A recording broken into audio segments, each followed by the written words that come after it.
Hello, greetings, and welcome back to the BFC, where we go into the trenches of the trading world and get us some DD from the source. I hope you are all doing well, especially those of you down in the South dealing with back-to-back hurricanes. Our thoughts are up here with you guys. We have a packed show tonight, and we're not going to waste any time. We have a big announcement, so make sure that you guys stick around to the end. Seriously, this is a big one, especially for the BFC. Listen, if you're a CYBL shareholder, you are freaking pumped. You're ready to go. If you're a QIND shareholder, you're probably a little bit confused or pissed off or angry or whatever it may be. And if you are in search of some under-the-radar companies that have the potential for a major Q4 surge, then you've come to the right place. Be sure to pop your questions in the chat. All super chats today are going to be donated to hurricane relief, so keep that in mind. Today we have 3 companies that I think are going to pop off very soon. So let's get into it. Our first guest, all right, here for his maiden voyage on the BFC is Jeff Loch of Methes Energies, OTC Ticker MEIL. Let's throw him on the hot seat. Let's bring him in. Mr. Jeff Loch.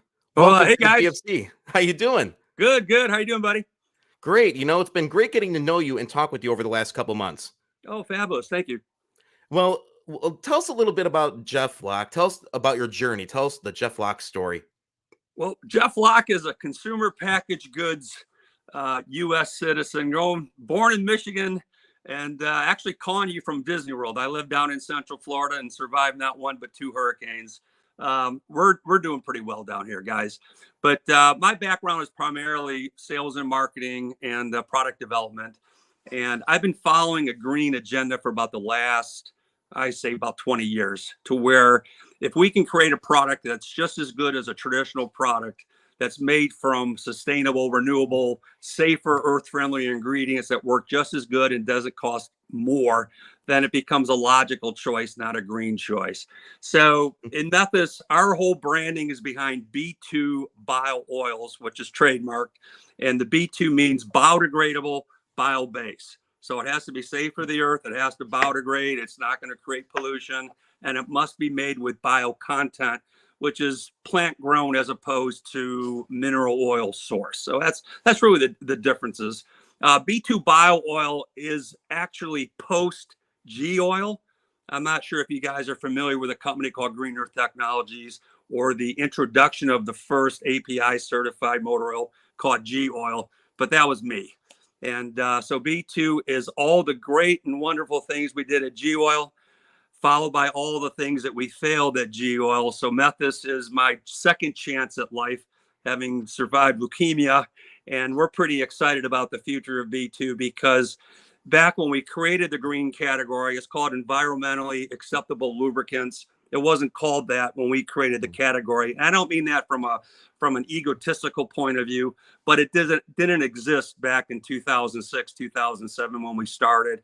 And the good news now is that there seems to be a greater green agenda, not only from socially responsible consumers, but from government and fleets and big companies that want to check the box. Because again, going back to what I just shared with you, if the product works just as good and it's not going to cost you any more, why not go with a green solution that's safer for the operator as well as the environment in which it's operated in? So that's kind of the goal there.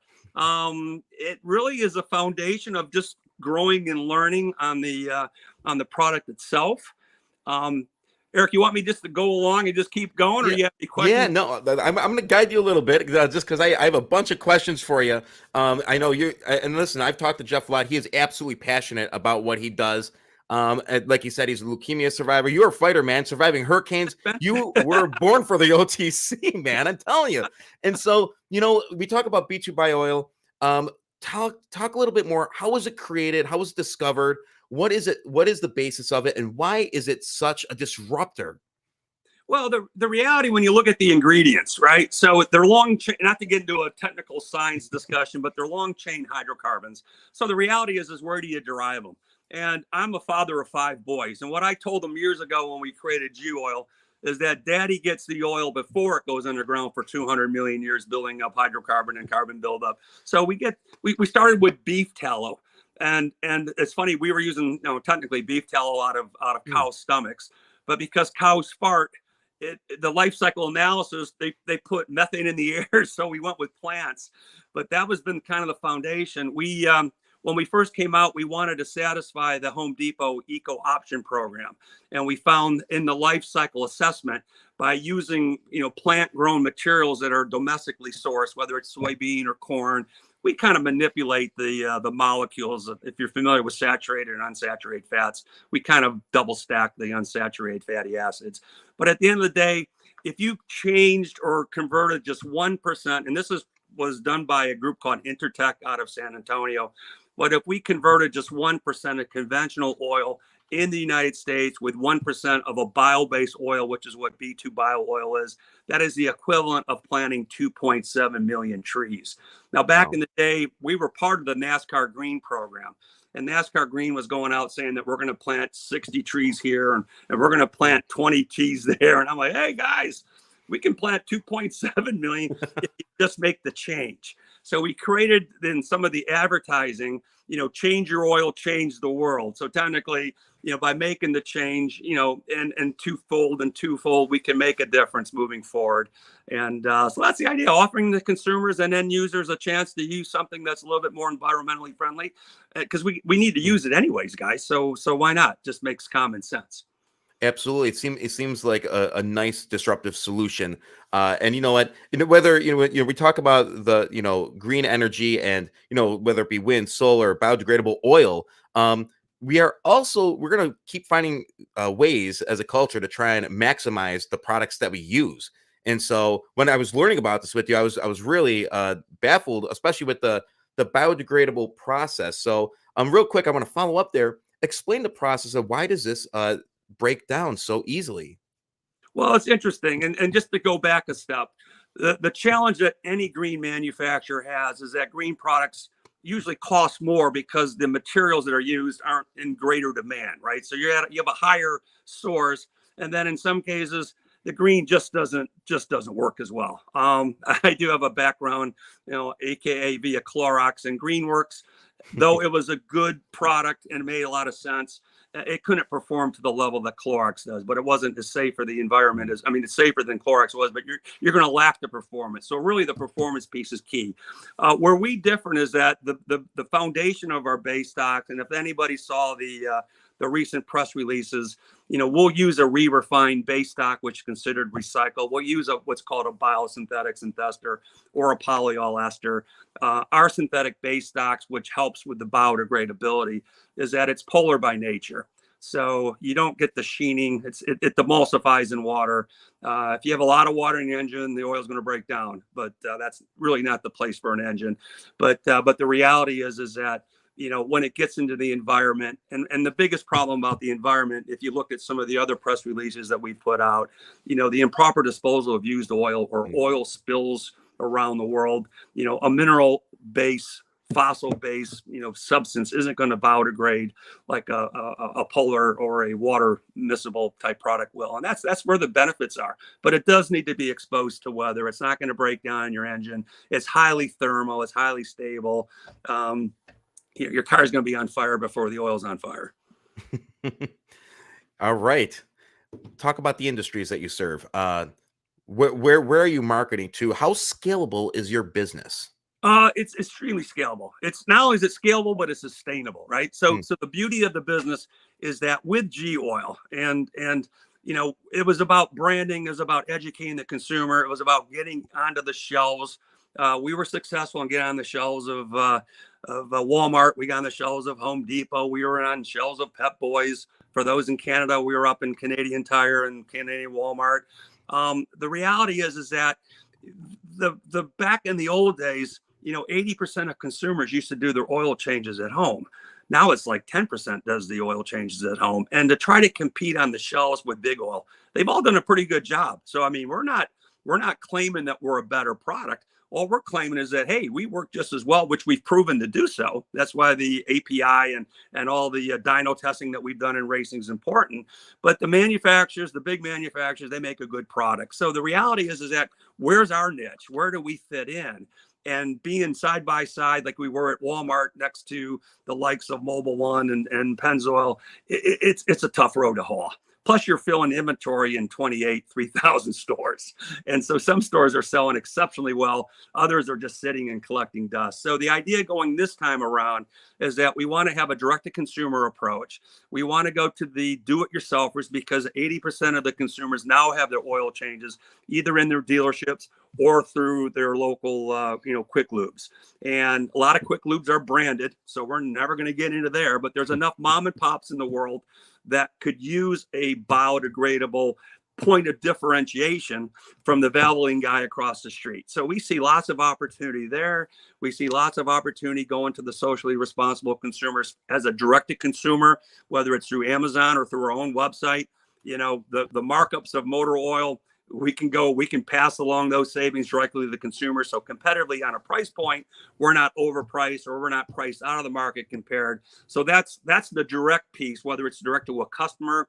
One of the ideas is that one of the ideas that we had is to actually wrap some box trucks and do like a direct store delivery approach like soft drink companies do through the quick loops. So we're only selling like 5 gallons at a time and then coming back and replenishing. So we're not loading them down with a tremendous amount of inventory because cash flow is tight for them.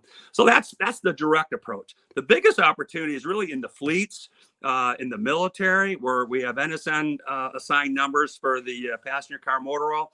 And the passenger car motor oil, guys, really is the smallest section of the biolubricant category, but it's the sexy and it's the most difficult to achieve. So by achieving that, we take away all the concerns that people are going to have that, hey, I'm going to put your stuff in my car, you're going to blow up my engine. So we focus on the passenger car motor oil, or PCMO. We've been thoroughly tested in the government, Homeland Security, the Air Force bases, NASA, FETC. I mean, we've gone through almost 4 or 5 years of rigorous, not only testing to make sure that the product's going to work as well, but when they converted, especially in the military, they were going from a conventional re-refined oil. So those back in the days were like, what, $3 a quart, and now they're upgrading to a $9 a quart product. So showing and demonstrating that it lasts 4 to 5 times longer, less time to have the car into the shop. And back in those days, they used to do their own oil changes.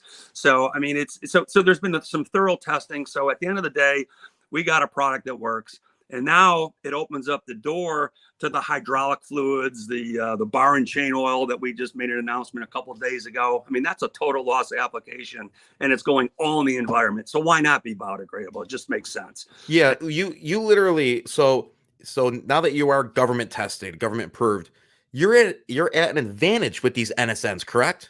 Oh yeah. I mean, here's the reality. We've spent a lot of our own money making this commercially viable. Okay. The R&D, the testing, the this and that. Now we're at a stage now where we need to make it commercially available. And how do we best spend our money to get it to the people that want it? Okay. There's a lot less convincing to get somebody to try the product as there was maybe 10, 15 years ago when we had to run some commercials, when we demonstrated the product in NASCAR and American Le Mans. And, we spent a lot of money just to prove performance. And the beauty of the government is that they did the testing, they did the performance, and then having the engine certification guys that are out there, that's key.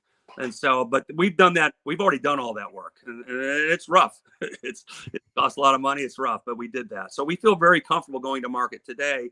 And the consumer needs to be comfortable that by making by trusting us with their money, that the product's going to perform and not affect their second largest, purchase that they're probably going to make. Right on. We do it, guys. Put your questions in the chat. We are here with Jeff Loch of ticker MEIL, Methes Energies. And I got to ask you, we're now in quarter 4, and what are we doing what are you guys doing to build out revenues at this point? Well, right now we've been actually focusing on reformulation, the getting to the API SP GF7. When we did the original testing, we were back, SM GF6, I think it was. So what we've done is in the reformulation, the re-refined base stock that we use in our new formulations, like the safety claims and the pure globes, they've gotten really good.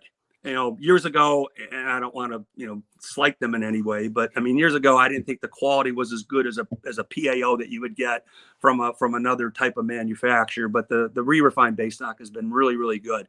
And the last thing we want to do is to lower the performance.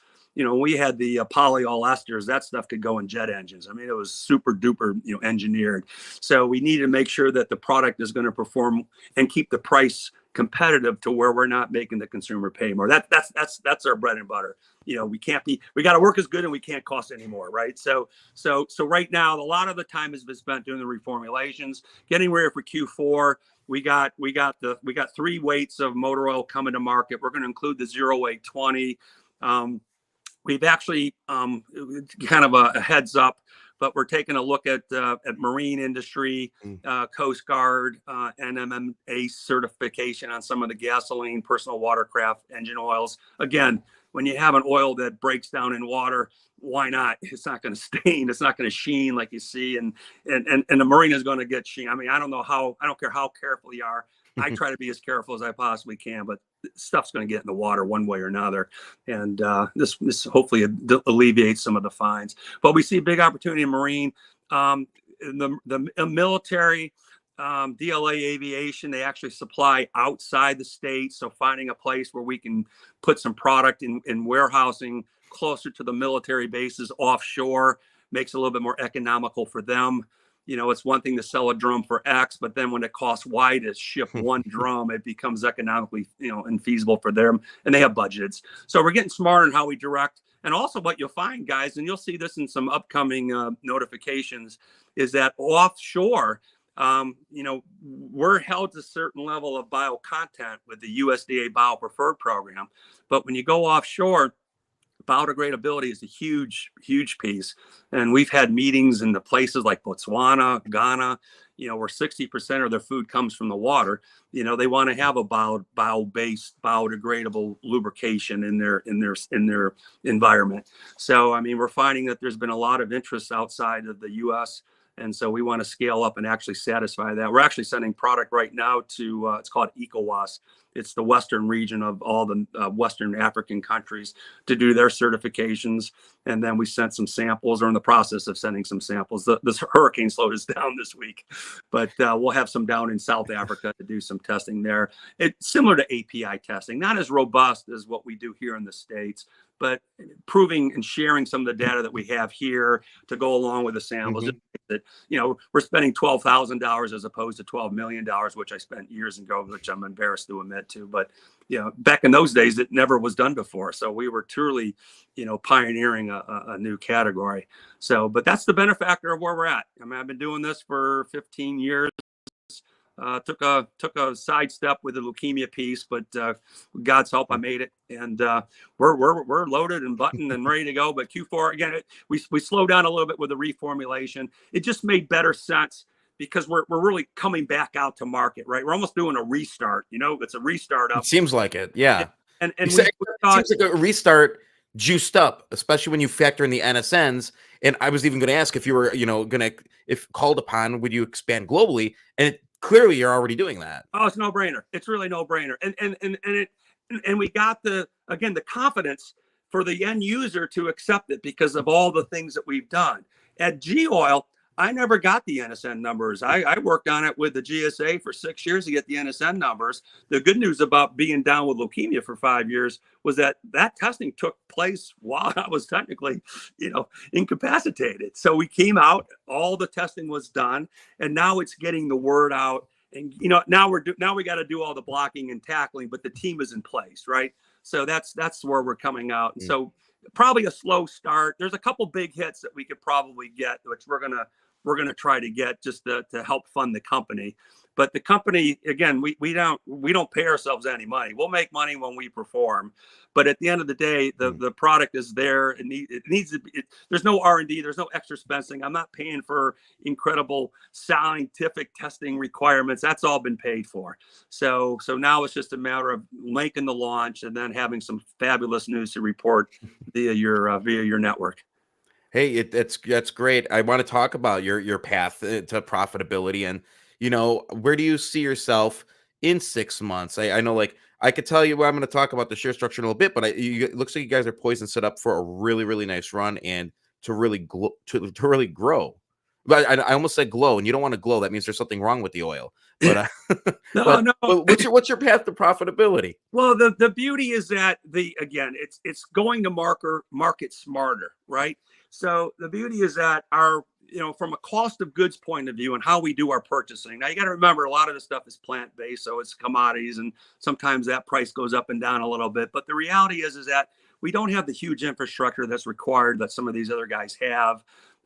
We're not going out to do a gazillion gallons to begin with, but by going direct to the consumer, by going directly to these fleets, we can bypass some of the crazy, and retailer, they need to make money. I'm not bashing them by any means, but we can be competitive and we can maintain profitability to the company that allows us to keep the sustainability moving forward. I saw one of the questions, it's how are you going to fund yourself? Well, the product should be able to fund itself because we make money when we resell the product. So right now our focus is building up cash flow to make the inventory, get it to market, get it sold. The government pays with a credit card most times. So, I mean, you're paid immediately or within 30 days. You're not doing 270-day factoring with some of these retailers, so we want to make sure our cash flow is coming in. One of the disadvantages I had, and in my opinion, Walmart's a fabulous customer to do business with, but their terms are 65 days. And when they're showing up with 5 trucks to take what 400 pallets of product out the door, that's a lot of money that you just spent to make that. And then you're waiting for 65 days and before you can get your payment. So we just want to manage our inventory a little better, a little bit more just in time. And we're in the position where we can do that. So again, some of the things that made us strap for cash back in the old days, we've learned not to do that. And as I said, I'm probably one of the bigger investors of the company, so I want to make sure that we stick around for a while and we execute profitably. But yeah, that's key. That's key. I could just sense the excitement though when the Walmart truck pulls up and takes all that product. What a sense of accomplishment, but you want to make sure that none of the product returns and the cash returns. And so that's the whole thing. You got to remember, do they buy that outright from you? Like if when do they just purchase it and what happens with it, or do they return product? No, Walmart never returns product. The beauty with some retailers do. I mean, it's a guaranteed sale. So I mean, the reality, it's not Walmart's job to promote our product on their shelves, right? They give us the shelf space. We did on Earth Day. I ran a free coupon. We were at $26 for a 5-quart. All the other, full synthetics on the shelf were at $26 for a 5-quart. And all of a sudden, once they saw who the heck are these guys, right, on their shelves, right? How do we get placement? Next thing you know, there's $15 mail-in rebates from these men for purchase of Walmart. I mean, it's very competitive. So I feel like I was pissing on their fire hydrant. So we ran a free on Earth Day special on USA Today. Go to Walmart, free oil change, $26 mail-in rebate. And we did 65,000 oil changes. We paid a lot of rebates that month. But the 65,000 oil changes, guess how many engines we blew? We didn't blow a single engine. Everyone. So talk about R&D and getting some incredible data from the results. I mean, we got a lot of consumers who are willing to because you're not going to buy a bio-based oil to top off if your engine light's on. For us, we got to focus on the oil change. That's where if you saw the press release today, while we're selling it in 5-quart and 6-quart. 5-quart, 6-quart bottles get to be tough to pour. And we get these packaging, they mail in flat, so we're not taking up a lot of space. They're already pre-printed. You can squirt them into the without a funnel into the oil change, and then you put them back in the bag and you mail them back to us. And so, I mean, it's just a smarter, again, everything is just a smarter, well thought way of getting to marketplace. And that's through, years of trial and error, which I hope we've perfected by now. Right on. And guys, just so you know, I'm having internet issues today. So if I disappear from time to time to any of my guests today, just keep going. You guys could hold the show yourself. Jeff, you're doing a great job. I do want to talk to you about dilution and a lot of these companies, what looks like a beautiful share structure. Oh, it's great. And then before you know it, a company's diluting the high hell. Talk about your plans to limit dilution. You guys have one convertible note worth about $1 million. What's being done about that? And can you assure shareholders that this won't be converted anytime soon? Yeah, that's going to be taken care of. It's going to be taken care of at a severe discount. The parties involved. It's why we put. I mean, listen, we put the science into Methes. So, I mean, the reality is it was a deal structured between the old people at the Shell and the new people, which is us. And so it's fine. I mean, these they're all friends. It's all gentlemen's agreement. But yeah, that note will not be converted, especially at a 3 or 4 cent sale price. But no, that's going to be deeply discounted, and we'll bring that back in house. The dilution, I don't look at. I mean, listen, one of the programs I did at AHRO years ago was that AHRO created the category. It was 100% of the category. When I joined, it was 70% of the category. And it's like, well, why don't you have 100%? You created the darn category. And the reason why is that they allowed people to participate based on, inferior offerings, higher pricing. And so I created a celebrating 25 years with 25% free program and just cleaned house in the marketplace, stole our shares back. And I had people criticizing, saying, well, you brought back lapsed users, you brought in new users, but what about the existing 70% that were still buying? And it's like, why not reward those consumers and maintain their loyalty for future growth? So the stock shares that are available, I don't see that number growing. I kind of own and control the majority of them, to be honest with you. And what we're going to do is we'll use the shares where it's necessary to fund the company effectively. But the reality is that because we're a sustainable company, we can get the proceeds necessary from just performance to build the inventory and reward the guys that are there for us now. Because when we're trading at a much higher number, I mean, it's you folks that kind of believe in the message, and I'm loyal to that.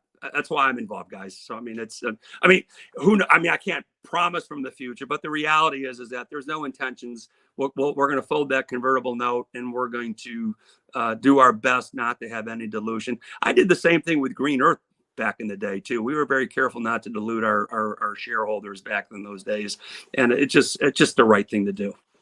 Right on. And that sentiment bodes well with OTC investors, especially retail.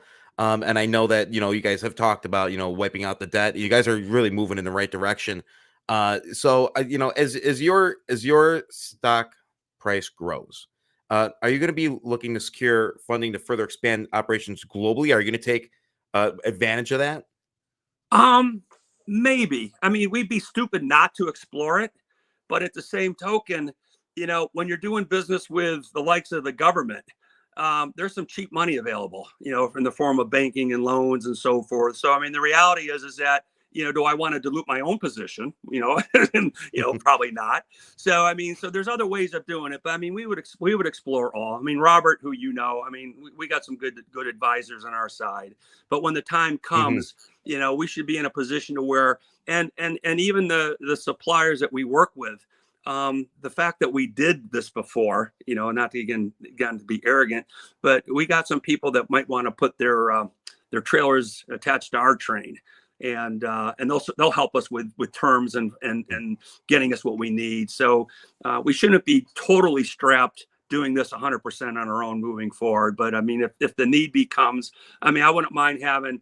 I'm not against having larger shareholders that want to participate, but they got to come in like we are. You know what I mean? I mean, we're excited about this. We want to drive the business and the green movement. And again, not to get cheery on everybody, but I mean, the environmental movement it's not the sky's falling and you got to do these things. It's just a smarter approach to the climate, whether it's changing or not. It's just a smarter choice. And so anything that's biodegradable in the form of a lubrication, we might expand into other areas that are within the industry, to be honest with you.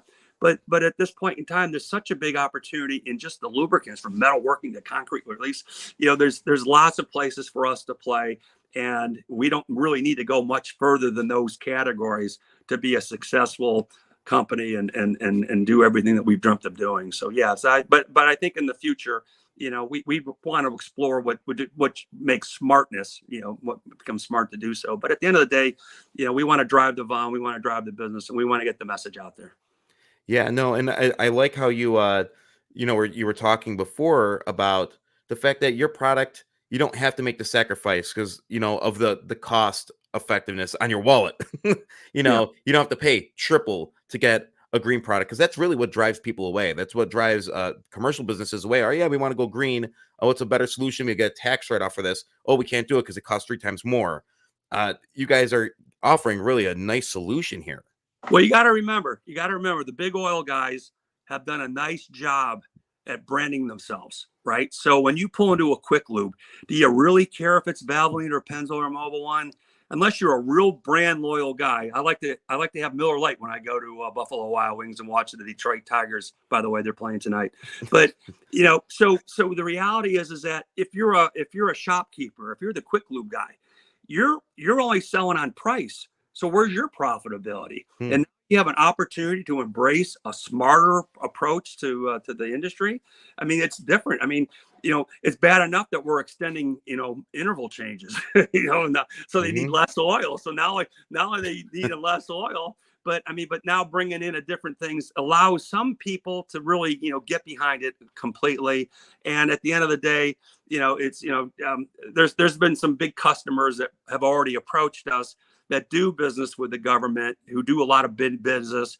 And the fact that they don't even want me to brand it B2, they want me to work with their brands, which we'll consider that. But at the end of the day, they want to check off the good corporate citizen. When the government says, hey, do you have bio-based lubricants also? I mean, the government buys tons of things, right?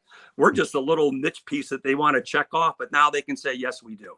And that, just those little checkoffs are big business for us. But the beauty of the industry is that, it's at a point where it's bought on price, not based on quality, because everybody in that field does a great job. So our job is to do just as well as they do as far as the quality of the product, and everything else will be, we're the only point of differentiation, between, the big brands that do a good job. Wow. That's amazing. All right, as we near the end, I have a couple questions from our audience. We have a question from Wayward. Does it work in diesel, and can you get it in bulk? Yes and yes. With the diesel, there's some new, what is it, CK4, CJ4? It must be CK4. There's some new diesel requirements that require, some of the low ash. One of the things I'm working on right now is the on the marine side. The marine diesel. So what we're going to do is the diesel that we currently have that we haven't gotten API certified yet.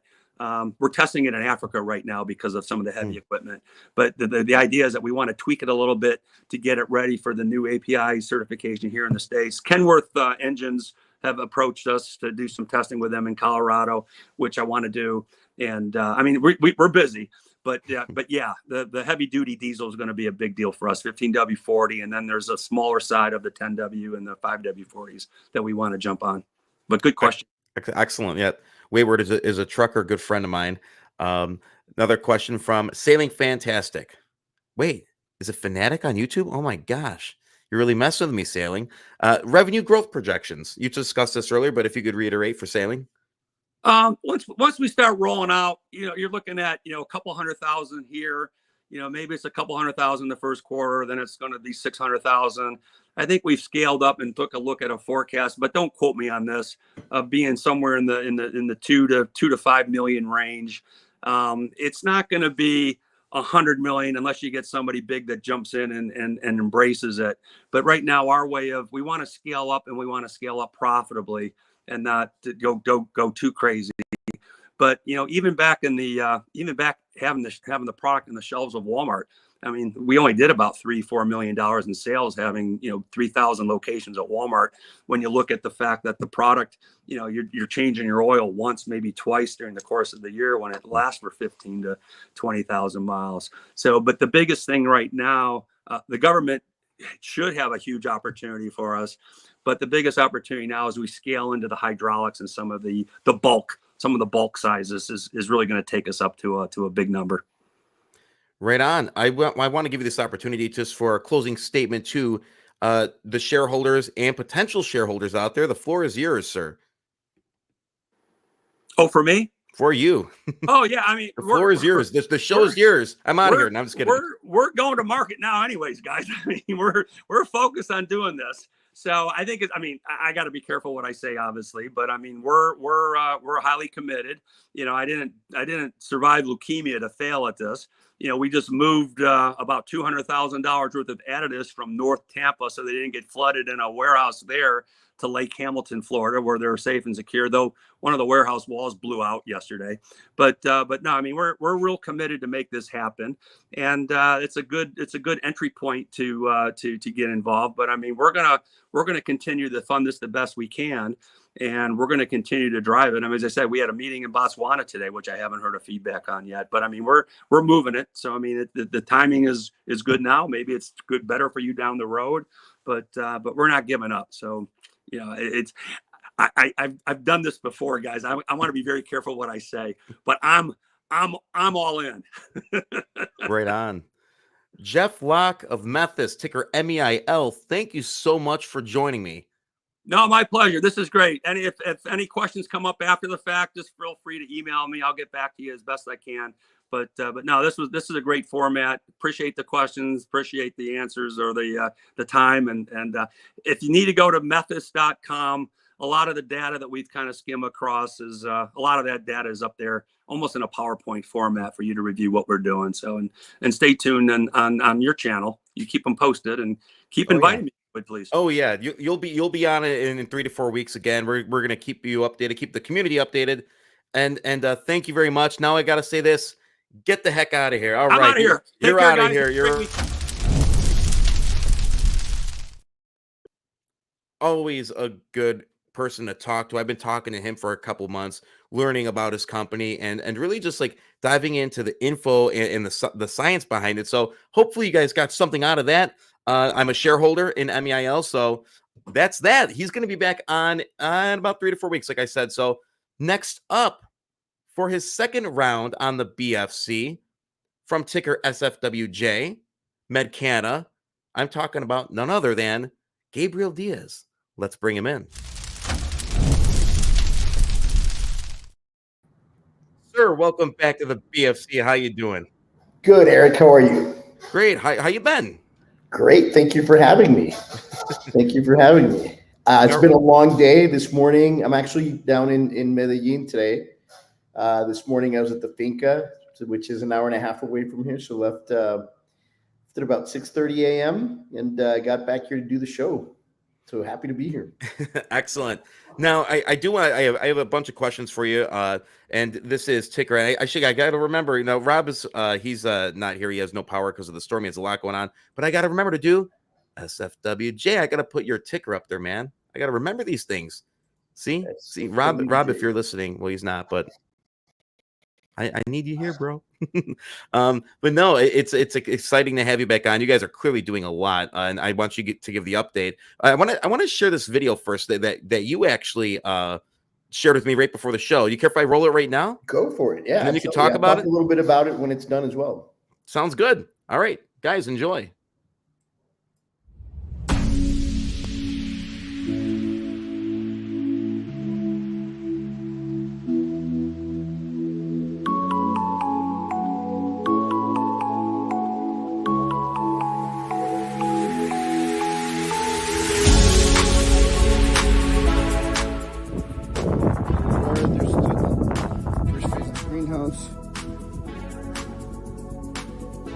These are microclimate test beds, 2 of them.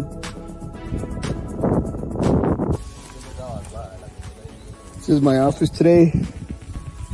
Spring was identified by the geologist. But we're going to use this spring as a plan B to take water up approximately 200 feet to phase 1. And it's just a plan B.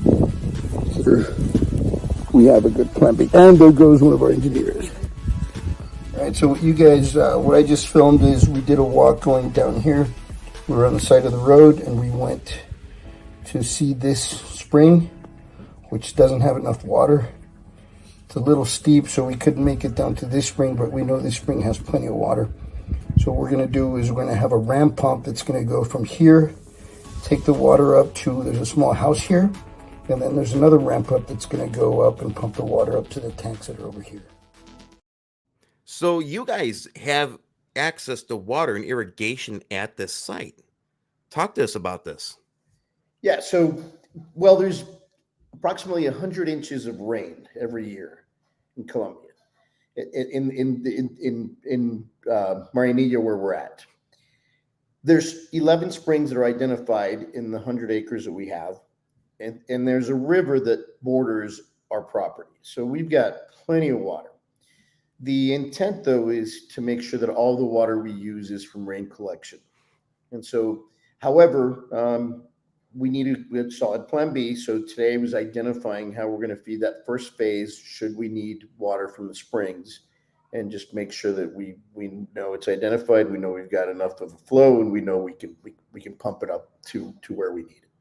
But yeah, water there's a tremendous amount of water needed for these plants. It's 50,000 liters per day per hectare. So I talk all metric because most of this is all metric, but it is a tremendous amount of water. And we're very lucky to be in this climate. We're very lucky to have the rain collection. We are already working on this, and you saw at the beginning of the video, we've got this first half an acre where we're already growing. Since this last conversation we had, we were able to purchase two 20,000 gallon tanks of where we were collecting rainwater just from the roof of this one small greenhouse. And last night we had rain from 7 o'clock to 7 a.m. and the tanks are overflowing. So yeah, water is important, but we have plenty of water. Excellent. I want to talk about some of the most recent PRs that you guys have, because this is important stuff and I want to address this. All right. So you guys, you have licenses that add 1.6 million to your assets for Q3. More specifically, your 23 licenses, 7 in CBD, 7 in THC, 7 licenses for fabrication of products containing cannabis, and 2 for genetics. So talk to us about why this is so significant. So this is recognizing these assets. We've been working towards it to make sure all our I's were dotted, our T's were crossed. Now that we're in production, we're obviously recognizing the assets. But what it comes to is we have acquired a total of 7 companies that have production, process, and export capability. Okay. And 2 of those companies have the genetics registration licenses, which allow us to register our own genetics. Why did we do it this way? It sounds a little, maybe we went too far, maybe we want to go too big, but here's what happens. What I saw when I started looking into this project is pharmaceutical companies want their product, they want their genetics, they want their product certified, and then they're going to be very, the next step is they're going to want to acquire it. We've seen it, and I saw that happen with one of the companies and one of the CEOs and mentors that I met here in Colombia, who had already made an exit exactly like what I described. So when we had the option to pick up multiple licenses, we thought this could be an exit. Not that it's gonna be, but might as well have it in our back pocket. And if it's gonna cost us, if it's not gonna be that expensive, and they're contiguous, all of the property, all of the licenses are together, and so why not have it there? The other thing about that is, if there ever were to be a spinoff, we would never spin off the genetics licenses. So we become the sole vendors for our clients that have now bought our licenses. So good strategy, not the main one, but in my opinion, it's always great to have options. So yeah, but the last 2 acquisitions that included the genetics were an absolute home run. We didn't have that card in our deck, and we're very happy that we got that. And again, I mentioned 7. Okay, remember that there's the 8th one, which is our agricultural infrastructure company, and that was still going extremely well. I think we're going to talk about that in a little bit. Yeah, and that's Eco 2.0, right? Eco 2.0. Yeah, we're gonna get the Eco 2 in a second. I want to talk about this. This is big for this is big news for you guys. you guys you're going to eliminate all convertible debt by the end of the third quarter, and you have, correct? 450,000 of convertible debt being eliminated, gone, done, and it's all it's issued preferred now with 6 months lockup. How do you feel Yep. about that? Very happy. Looks great on the books. Our investors are very happy as well. They're friends and family. This was a friends and family round. Extremely loyal, extremely long term. So everybody's happy for what just happened, and we're very comfortable that the lockup will be extended by our investors, whether we want it or not. They're in for the long term, which is a nice thing. So, right on. The company is trading without a 15C211 filed. Is the company currently working on or planning on working on getting one filed? correct. Yep. That's top priority for us. When you get a shell company, you got to clean things up, and that is definitely our top priority right now. Excellent. Discuss a little bit market conditions both here and abroad, more specifically the European market too. So give us your thoughts on that. So I think last time I mentioned this, one thing that I came from a telecom industry when deregulation happened, and I saw the exact same thing happening. I saw the first wave of investment, speculative and wasted investment into that went in, and the bankers made money and the original owners made money and nobody produced. Okay. What we've seen, I saw the end of that about a year and a half ago, and the beginning of the second wave, which is the one that executes, right?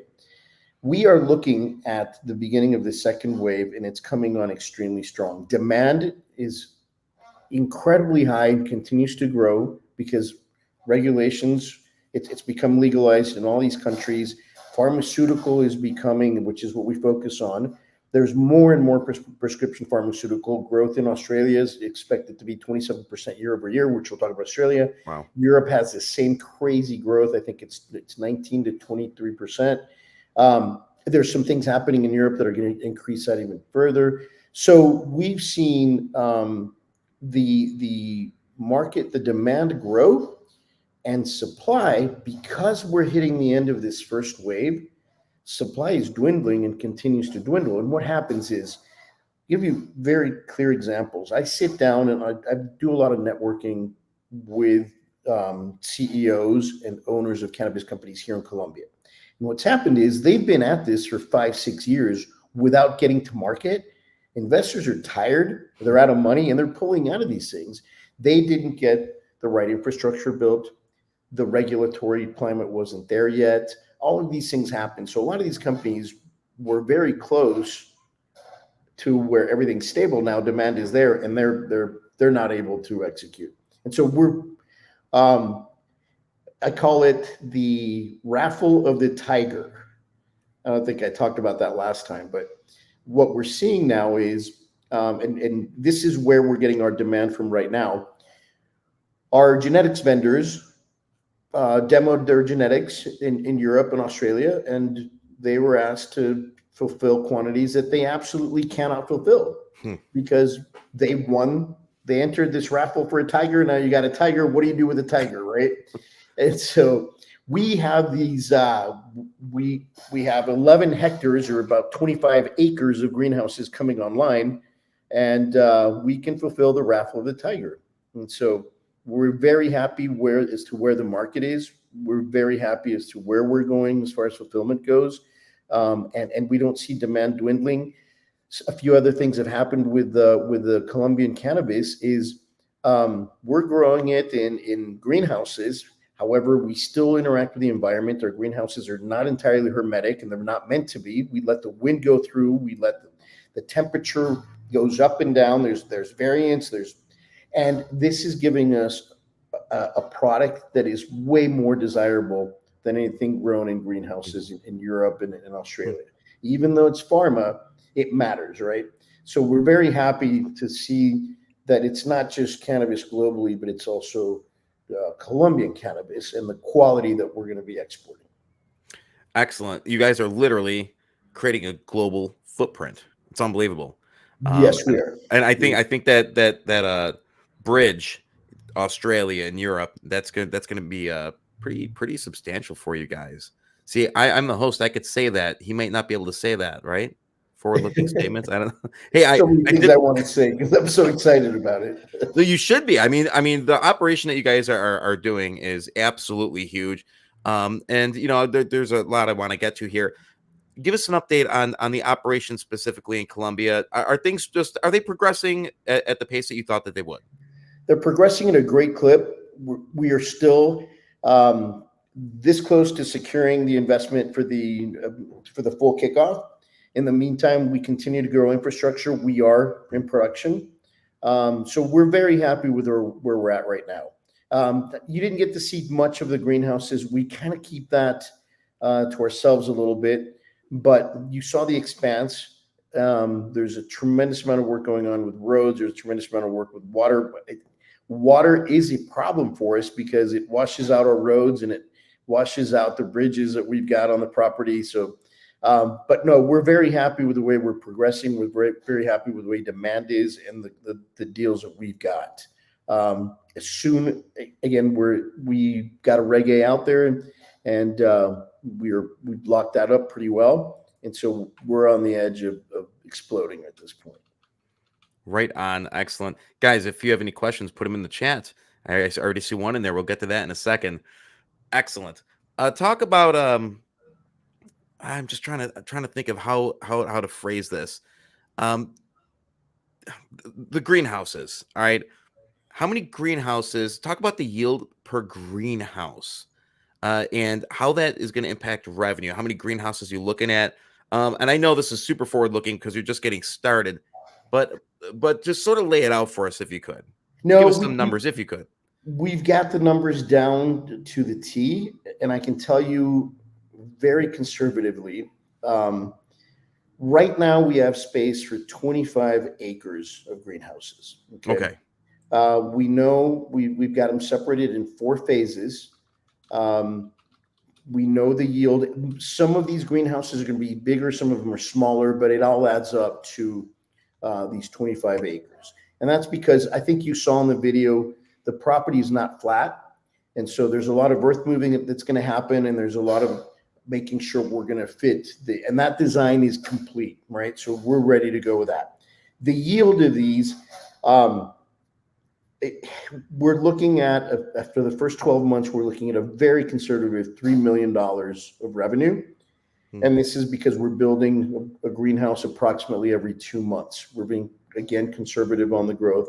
At the end of the growth spurt, within 24 months, we start building 2 hectares at a time.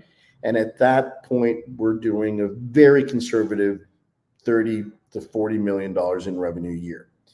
These are original numbers, okay? We have been lucky enough, and I don't think I haven't mentioned it, but one of the things that allow us to have such high yield is we have four growth cycles throughout the year. The weather is so stable that we have tested for the past year. We've been testing in those small greenhouses that you saw. Those are our microclimate, our testing. And we know we can get 4 crops in, where the Northern Hemisphere, you're going to get 1 or 2. And so we're extremely happy.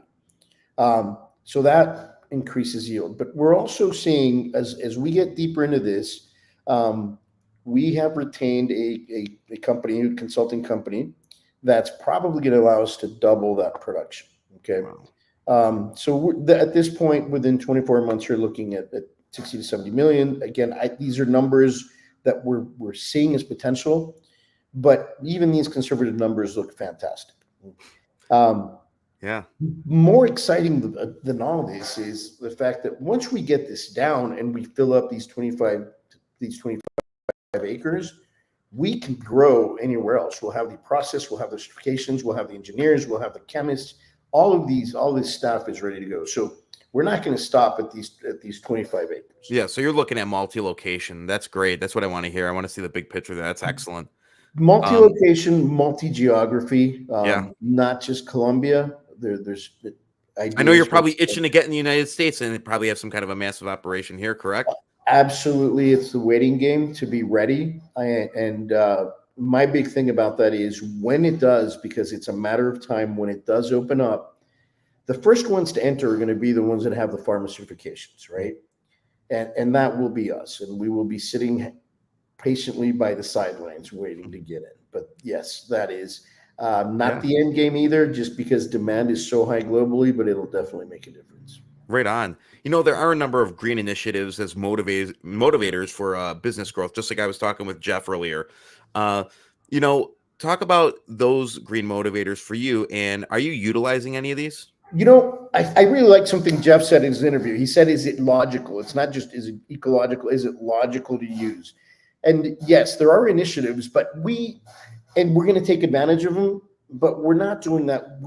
My focus is to make sure we have as little impact on the environment as possible, right? Beginning with a rain collection. Right now, these pumps that I talked about in the video, they're actually ram pumps, which are beautiful little machines. They consume zero energy. It's based on gravity feed of the water that creates pressure, and that pressure drives the water up. It's been around for 700 years. The pumps are maybe $3,000, and they work for 20 years. This is logical, and it makes sense, right? Yep. So this is how we're going to be pulling water. We're going to have the rain collection at the bottom of the farm, and then we're going to bring it up with these pumps. That's one. Wind generation. We have wind. We have these beautiful, I can't remember what the name of these, they're turbines now, right? And Eco2O is actually proposing that for us. And we will probably generate the large majority of our electricity through these wind turbines. So yes, solar, we want solar. That impact to us is extremely important. It's a very large operation.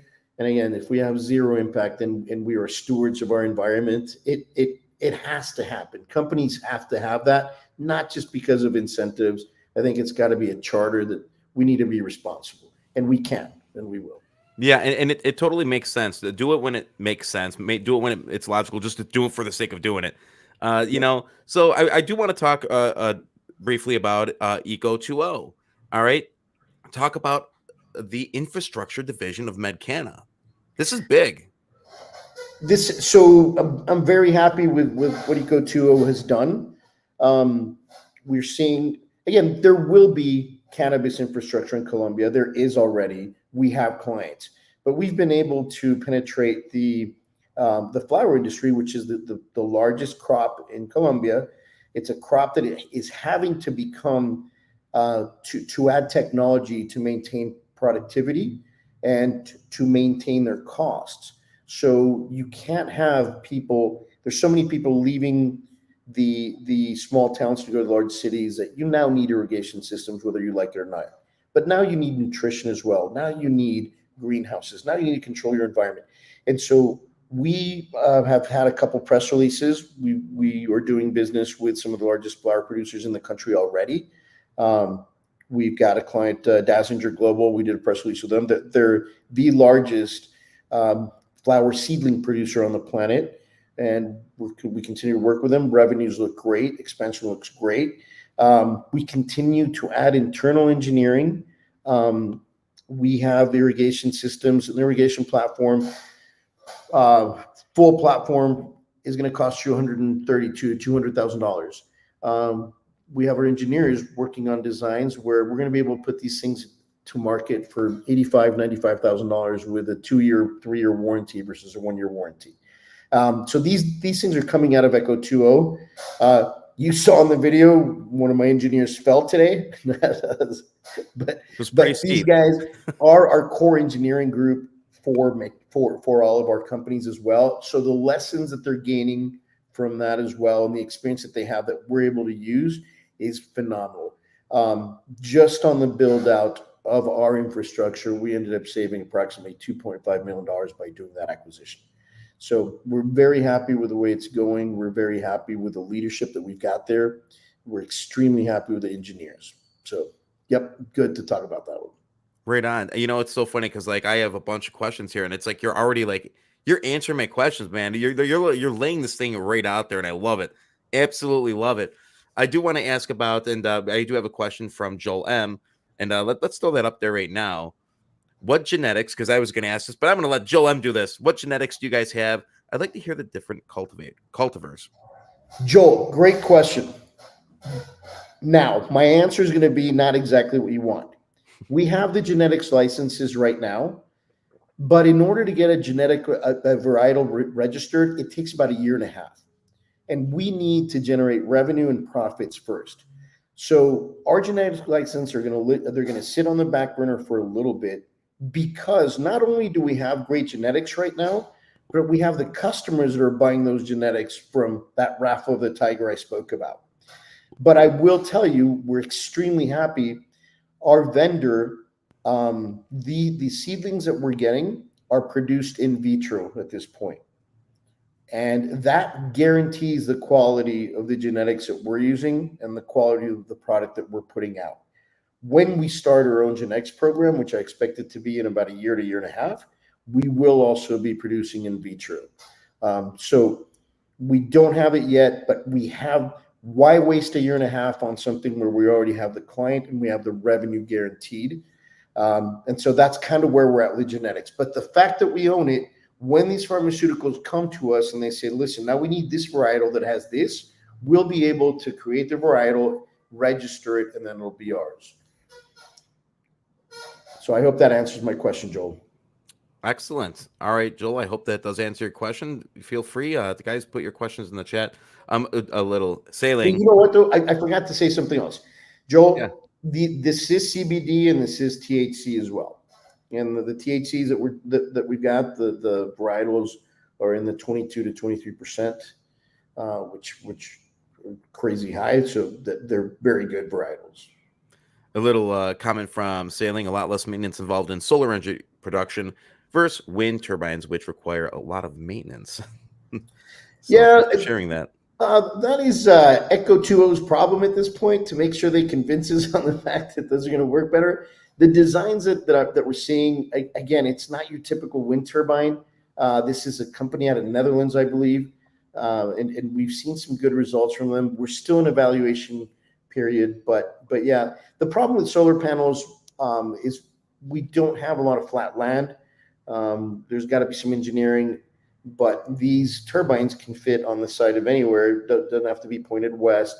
So we're evaluating. But yeah, you're right. With the old turbines, we wouldn't have considered them. It's these new models. And they're called, I can't remember the name for the life of me.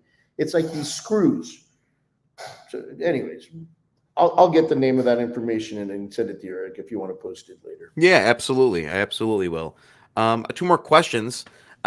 You have a ton of companies already in Medcana. Are there any other acquisitions in the works?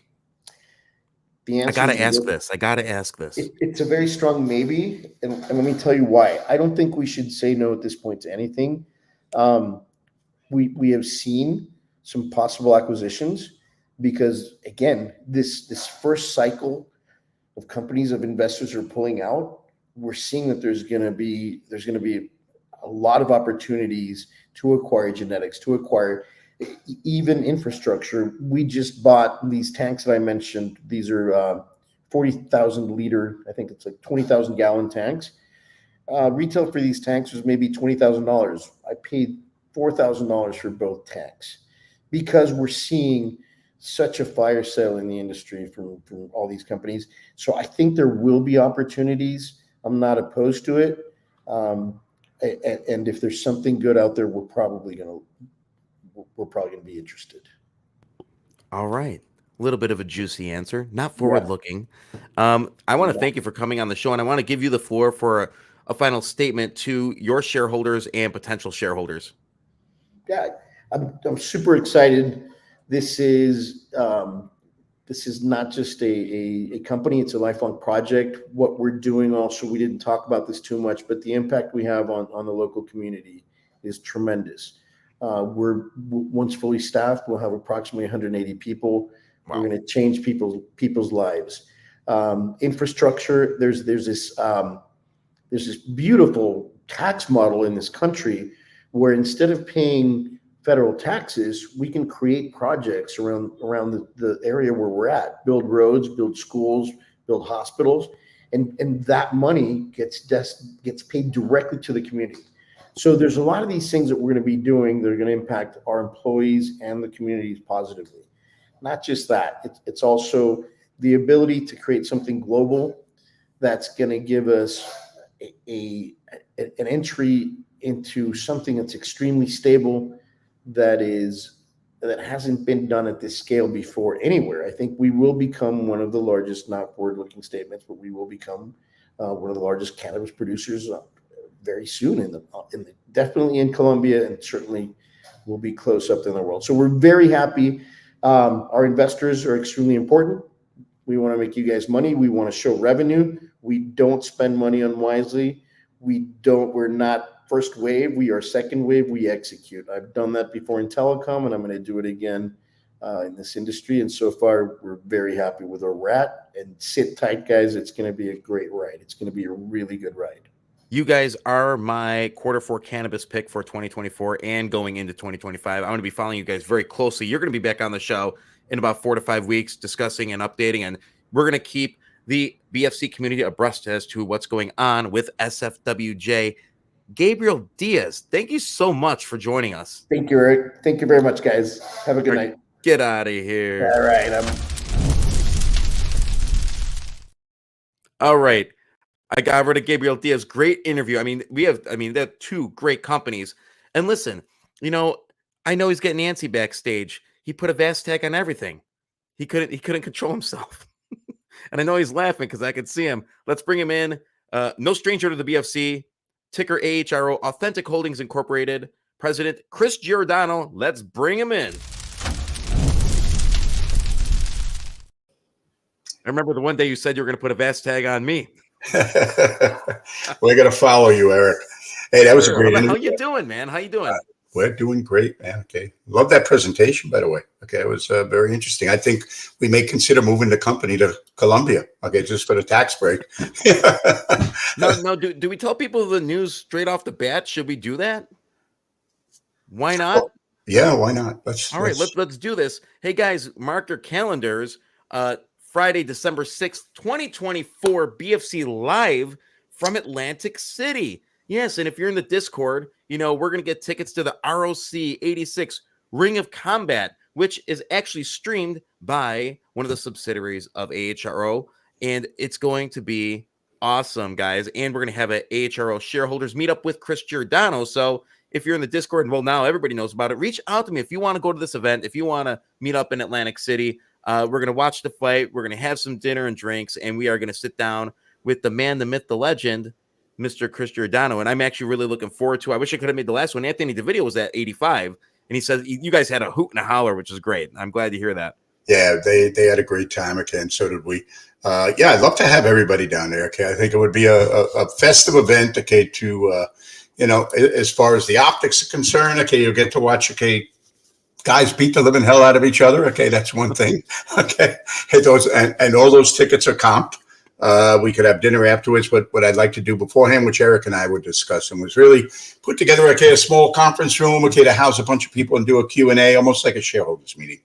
So this way I can address a lot of the things that would be important that, we'll be deep into the fourth quarter at that point. There'll be a lot to discuss and probably a lot of Q&A. So I'm looking forward to it. Yeah. Oh, yeah. And we're going to broadcast that thing live, too.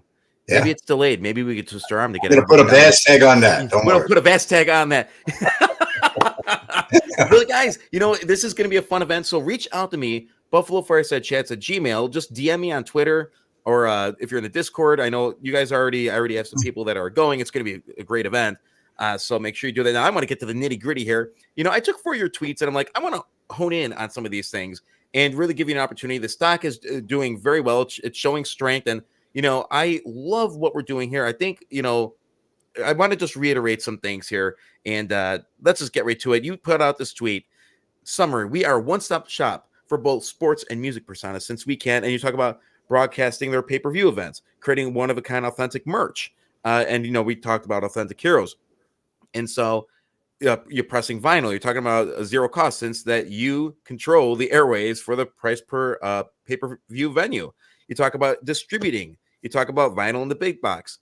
3 AHRO companies working together potentially create maximum shareholder value. So I want you to break this down in your own words here and explain the chemistry of these divisions and how it's going to create shareholder value. Okay. Well, going back, to our roots, which basically was in the fiber business, we created Authentic Heroes.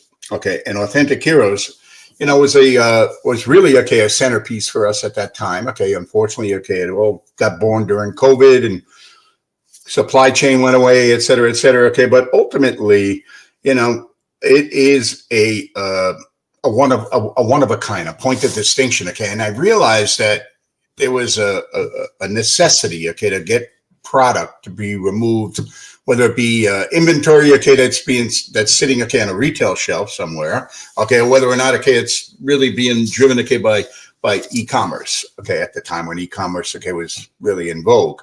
Now everything's really, very much about social media. So what we started looking at, was, so how can we go ahead, and create a symbiotic relationship between something that is patented technology that nobody really out there in the world, is able to do. They may find a different way to do it, but not the way that we do it, and bring that to bear with a voice that supports taking inventory and turning it. So, in our experience in the past, and this is, with some products that we did with Inventel, before there was an AHRO, the one thing that retailers love, is when you go into their store and you support your product with advertising. In supermarkets, they call it slotting fees, but there's no way around it, and it's hard to get shelf space. But if you can walk into a place, and say, hey, listen, I will go ahead and make certain that we advertise Walmart hour on the hour on all 30 of our networks. So this way we can help you take product off your shelves. They're all ears.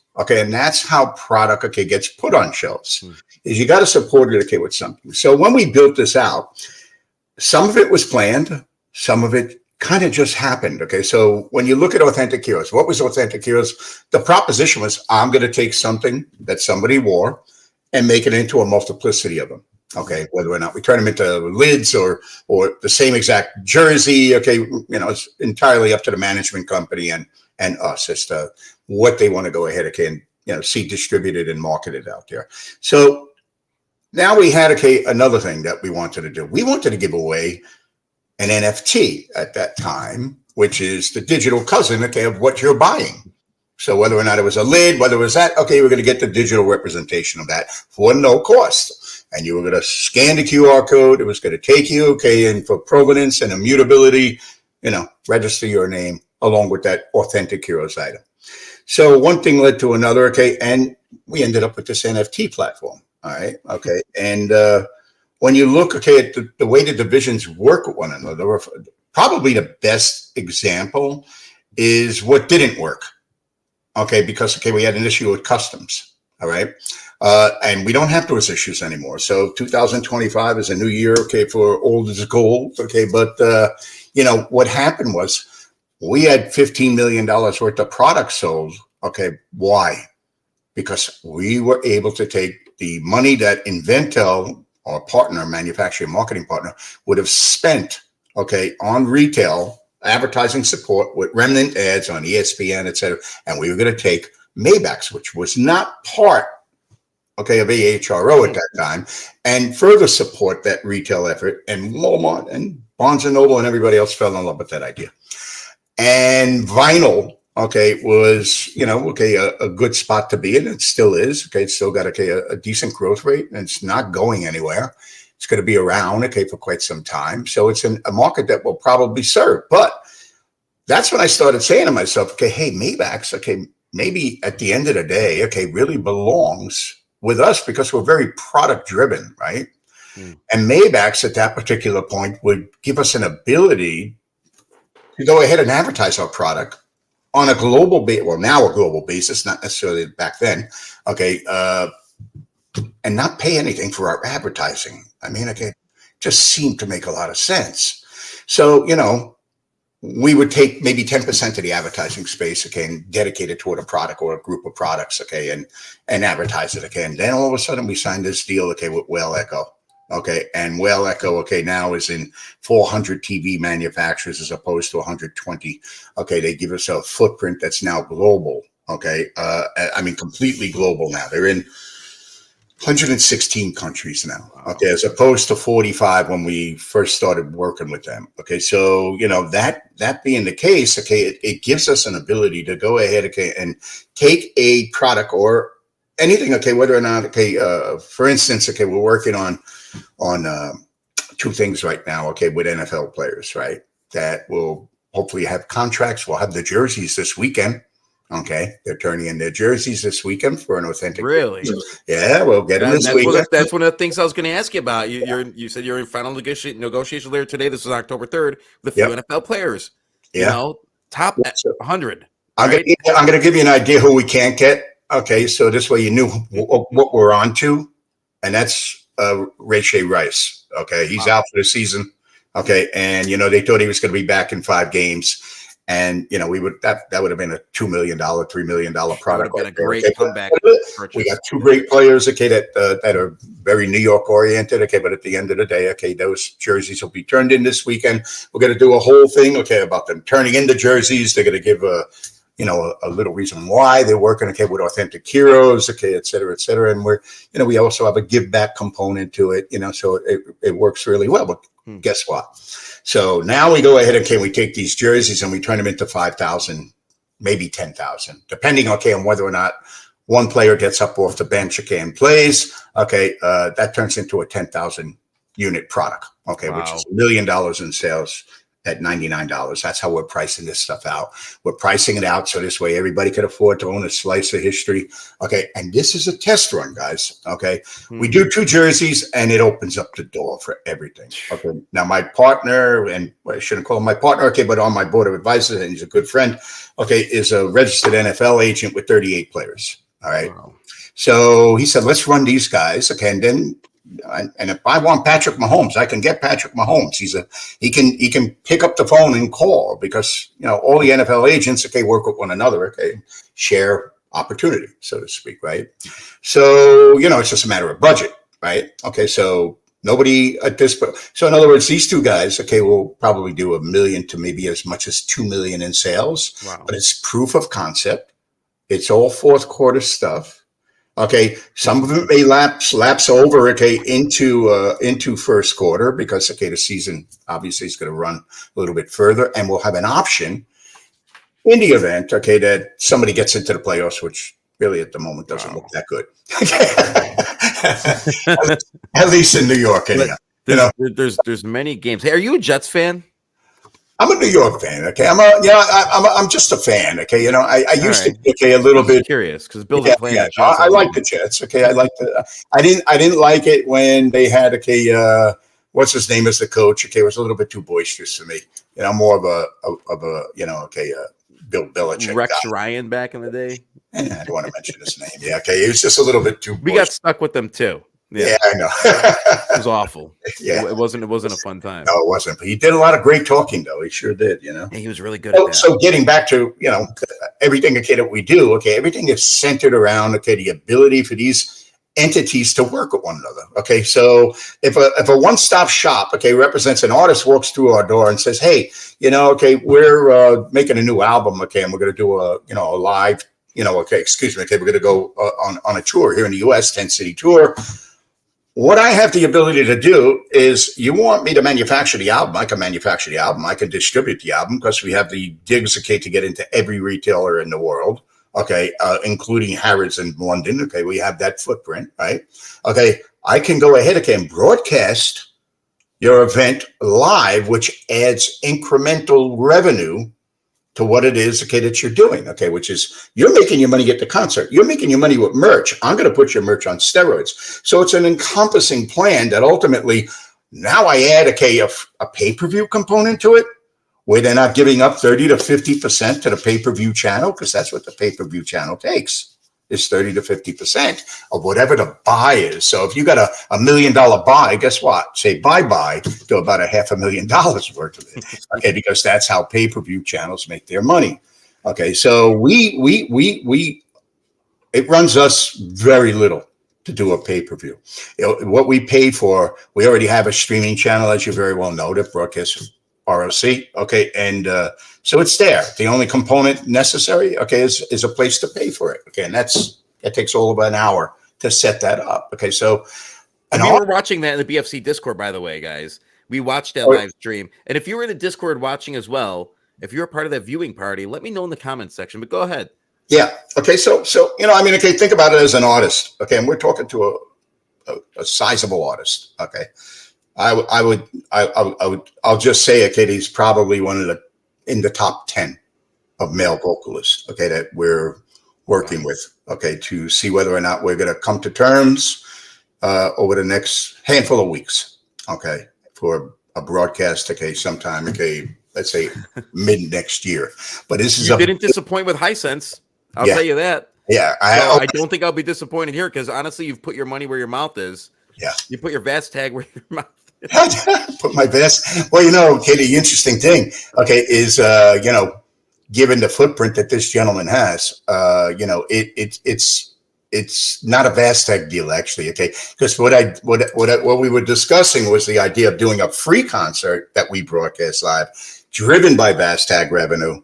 Okay, or a pay-per-view, and a pay-per-view just seemed to make a lot of sense. But what we're able to do is charge $9.95 for a pay-per-view, not $59.95, not $79.95, $9.95, and give it to a global footprint. You do 1 million buys, and this guy can do 1 million buys potentially. Okay, you're talking about a $10 million event. Okay, and we're going to do more than one event. We're as I had mentioned in one of the tweets, Authentic Entertainment is going to be born very shortly, and it's a matter of who. Now you've got, and you're a music teacher, so you know a lot of these bands, okay, that are looking like we're talking to a group, okay, that only my son listens to, right? Okay, I don't know anybody else who listens to them, called Mo, okay. And they have a cult following, they fill, 10, 15,000. They're not going to fill, okay, Madison Square Garden, okay, but they'll fill, let's say, okay, a small get together of 5,000 to 10,000 people, depending on where, okay, they're going to have that concert. But there's plenty of them out there. Oh, and you could do the merch too. Okay. So yeah, we'll take your merch. Okay. And we'll be in a, well, no, it's not Michael Bublé, okay, but you never know, okay, he may be in the cards down the road. You got to do, well, let me tell you one thing, okay, if we pull this off, everybody's coming to us, okay, wow. Because we're going to set a model for these people where, okay, Netflix is doing a lot of live stuff, as you guys know, right? Okay, so they're in that business now. But then again, Netflix, okay, has got a huge, I mean, you talked about it, just an extraordinarily large audience, but they're not going ahead and doing pay-per-views. They're just doing live events, right? Okay, so they want to broadcast it. They'll make it from advertising, sponsorship money, et cetera, et cetera. So, okay, our model is, hey, bring your goods here, and we will make certain that we light this thing up, okay, across the globe, because we have that footprint to light it up across the globe and market it. For how much money? Zero, because we own the airwaves. So this is how everything works. Verticalization you have going on. Yeah, literally up and out. It's like the way. It's just a spider web. It's like the AHRO spider web. It's like you're controlling every single facet of this network that you're creating. It's but you know what, Eric? Okay, it all goes back again, as odd as it may seem, that Authentic Heroes was really supposed to be our center, and it will, because Authentic Heroes is our PR machine, right? Okay, every time we sign a license, okay, and we have the right manufacturing partner, we have the right marketing partner, okay, every time we sign a license, bang, there goes another PR, right? Okay, and it's going to range everywhere, okay, from A-lister music people, okay, to, A-lister athletes, okay, so, we're talking to rugby clubs, we're talking, okay, to, and I told everybody, hold off, okay, until first quarter. Let us prove that we can do this correctly with 2 NFL players that matter, at least in the city of New York, right? Okay, and with that, or around the city of New York, okay, but I think, okay, the issue becomes one of, we're starting to see people now come to us, okay, in terms of, all right, can we bring programming to you? Okay, if you can send us a letter to guarantee us programming, we'll bring a sponsor that we'll do a rev share with you for.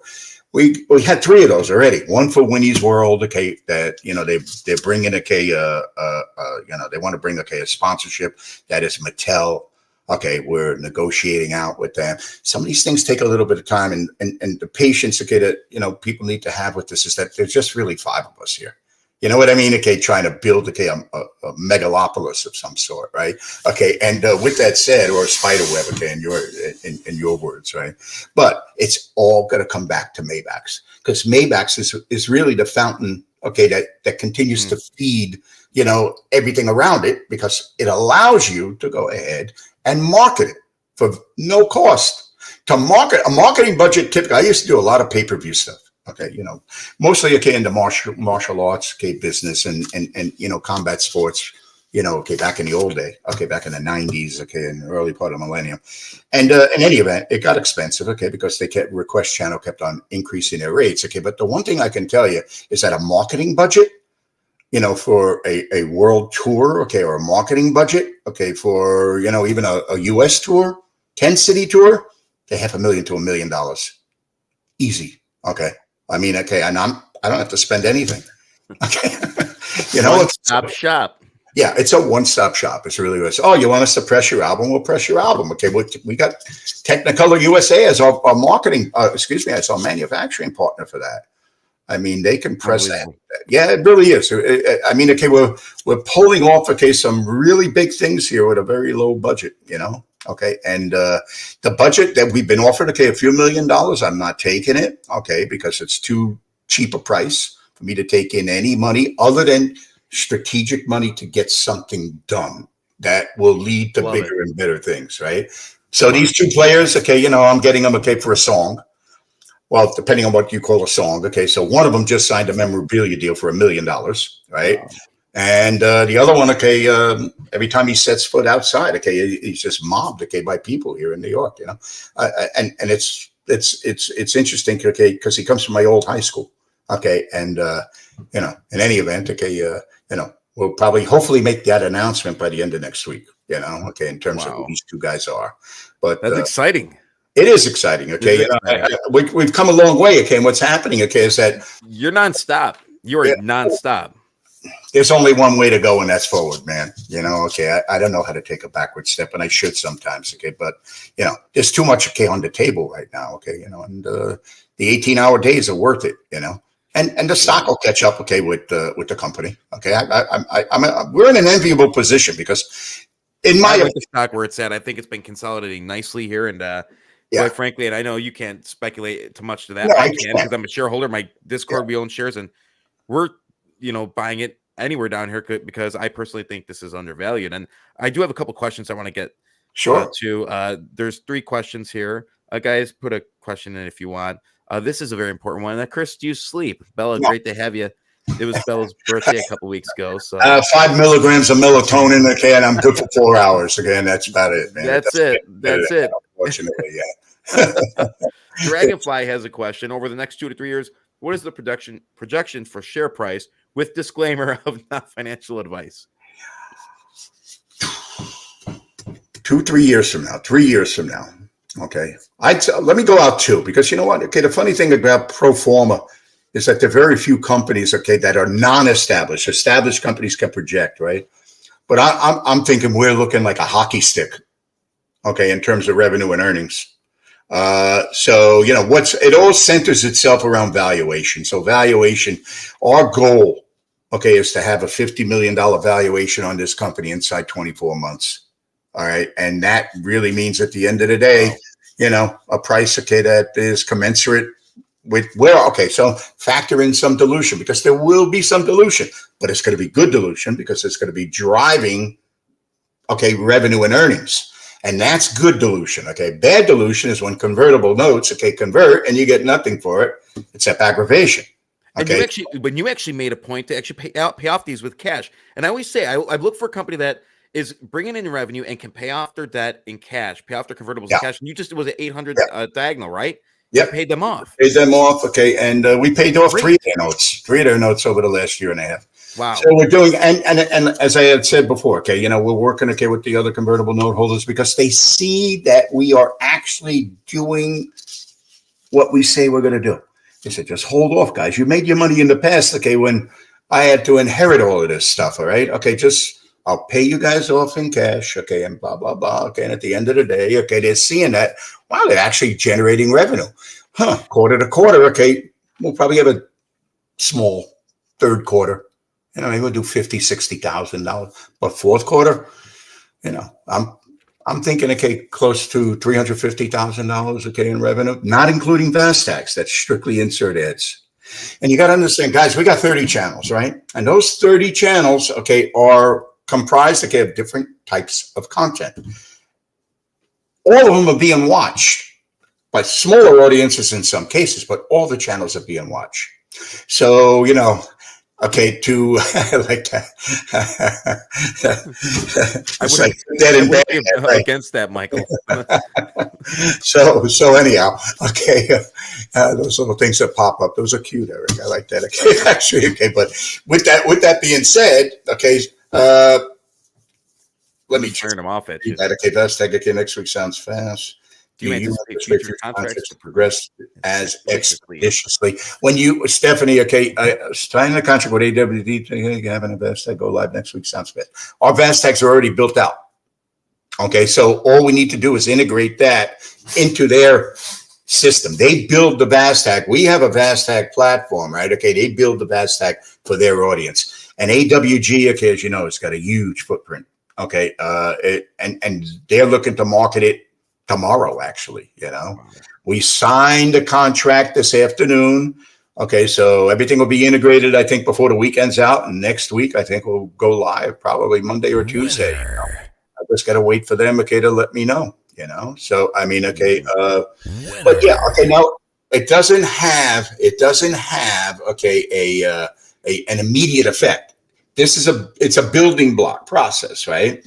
Okay, so when you look, okay, at you know, the fact that they're going to market all 30 channels with our VAS tag, okay, and then here's what's going to really drive VAS tag revenue, in my opinion, and people that are a lot smarter than me in this area, okay, tend to agree, is we signed that agreement, okay, with Lingerie Fighting Championships, okay, for example, right? Okay, so that'll be broadcast, okay, on our OTA scheduled programming. But, okay, when it comes to generating real advertising revenue, it's going to be on the video on demand. If you go to our app and you go to a certain section on the app where it says movies, okay, and you'll see movies, you'll see live, okay, and then there's a VOD that's being created. The platform's already been done. Technically, it's complete. Now we're starting to upload all of this product, okay, that we have. So Lingerie Fighting Championship. Somebody wants to go ahead, okay, and watch that. They want to watch Ring of Combat. They want to watch, okay, another one that we're in negotiations with, known as Major League Wrestling, all right, which is the third largest and fastest growing wrestling group out there, you know, included in there, okay, with the WWEs of the world, right? They do something called Lucha Libre, and they appeal to a Latin audience, okay, and it's a fervent audience, okay. So, you know, we're in the process of getting them a sponsor, okay, which is probably going to be DraftKings, looks like, okay. And once we have that sponsorship, they're going to upload 15 years worth of their stuff, okay. Now, if you're a wrestling fan and you want to see Lucha Libre, you know, okay, from 1998, let's say, okay, you know, for example, right? Okay, and it's one of the episodics, okay, that has this one particular wrestler that you like. You're going to click on it, and Eric, what's going to happen? A VAS tag, right? Okay, so while you're watching that, there's something called the mid-roll. We do a mid-roll, okay, and in the middle, okay, of that episodic event, there's going to be an interruption, okay, which everybody's doing. Everybody's doing it, okay? You know, I don't care if you go to Tubi, Fubo, okay, you go to any place, Pluto, okay, everybody's interrupting, okay, a show in the middle of a line, okay? It's just happening that way because there's no way to not do it, okay? So we're going to do it too. If it's good enough, okay, for the big boys, it's good enough for us, I guess, right? So, you know, but remember, every time you want to watch something episodic, okay, you're going to have to go to our VOD. Because guess what? Okay, if you're watching our scheduled programming, okay, on OTA, right? Okay, which is scheduled programming, you're going to see whatever we program for that hour, that half hour. And a lot of people want to watch what they want to watch, when they want to watch it. And that's the purpose of the VOD. So that's why I posted that article, okay, talking, okay, about AVOD. Okay, AVOD is where, okay, the money's going to be made. And that's why, okay, we're bringing all of this content to bear, the 32,000 movies, the 12,000 television shows, okay, everything, okay, is going to be up on a VOD, okay, by genre, okay, and anytime you want to watch, okay, the Andy Griffith Show, okay, but you want to watch a certain episode where Opie catches a fish, okay, you know, you're going to see a Vastag. And it's not obtuse because it's only 10 seconds. It's a 10-second to 20-second ad. That's it, you know? So anyhow, okay, I stole the podium there for a second. Okay, so any other questions? Okay, I'm more than happy. No, that's it. I mean, this has been a phenomenal update. You are absolutely crushing it. I gotta say, like, I'm impressed. I think that you've held true to everything that you've said you're gonna do. You're one of the few CEOs out there that is actually, you know, that came back. I mean, everybody's worried about expert market and this and that, and we were holding down the fort. You said you were going to get it done. You got it done. And since then, it's just been good news after good news, building out your network, you know, one spider web at a time. And you're building this beautiful business that is just, it's interlocked. And, you know, it's great to see it. And I'll be honest with you, it took me about a month or so to really understand it. Cause like, you're passionate about what it is. You already know what you're doing. You already know what's in Chris's head. So for me to get what you were doing, and another person that gets it and understands it is John Don or Hogman. Yeah, you know who he is. Yeah, I spent some time with him on the phone actually. Okay. Yeah, big investor, and you know, so he understands the business model. He understands the concept. He understands how it's going to bring in revenue and how everything is layered in together.